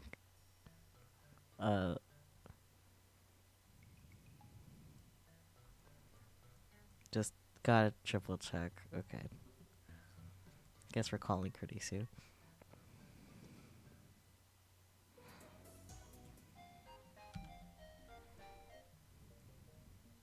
Seriously though, why am I still here? I was supposed to have gone back to America by now. Quadruple checking that the option is why am I still here? Mood though.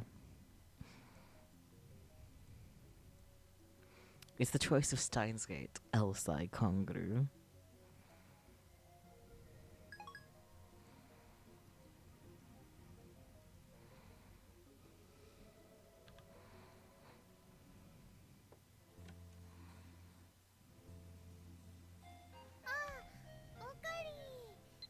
No, it's just the Cuckoo.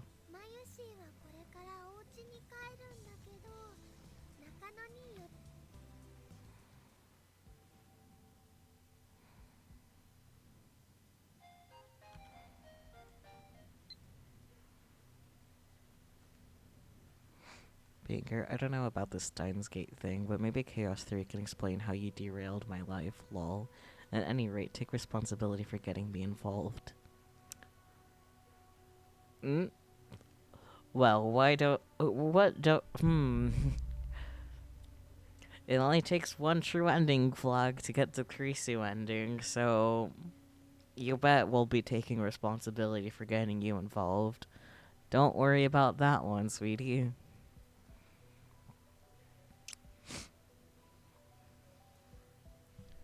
But that doesn't mean we have our first true ending flag, so that's cool.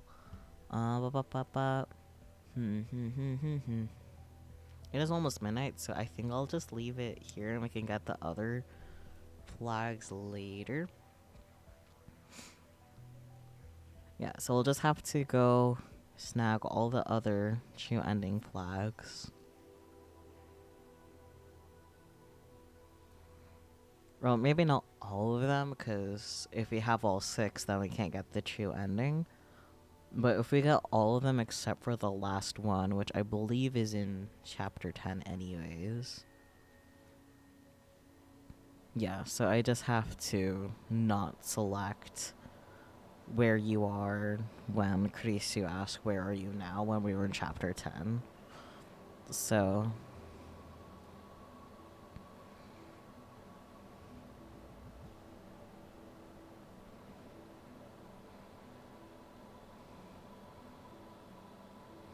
So then from there we can get the Kurisu ending and then the true ending next time.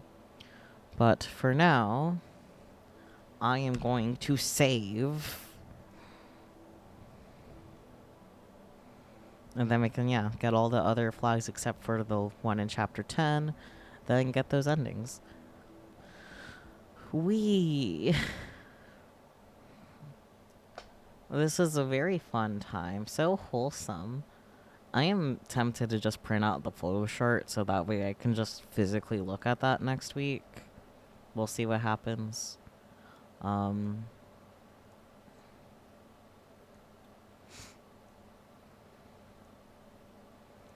now, though. Who to raid? Who to raid?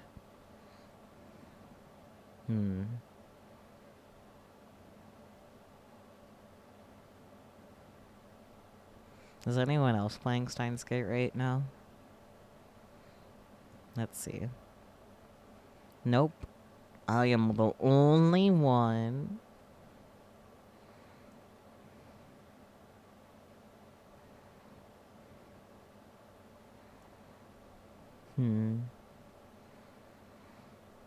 Well, I guess in that case we can do the safe bet and raid Daifuku, I guess. You guys up for raiding Daifuku?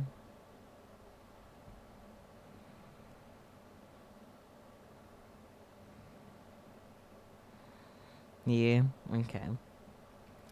Raiding Daifuku time it is. Thank you guys so much for joining. I guess next week will be the last Steins Gate stream. That's weird. I'll definitely have to try to figure out what we'll be streaming on Saturdays soon then. Ah, um,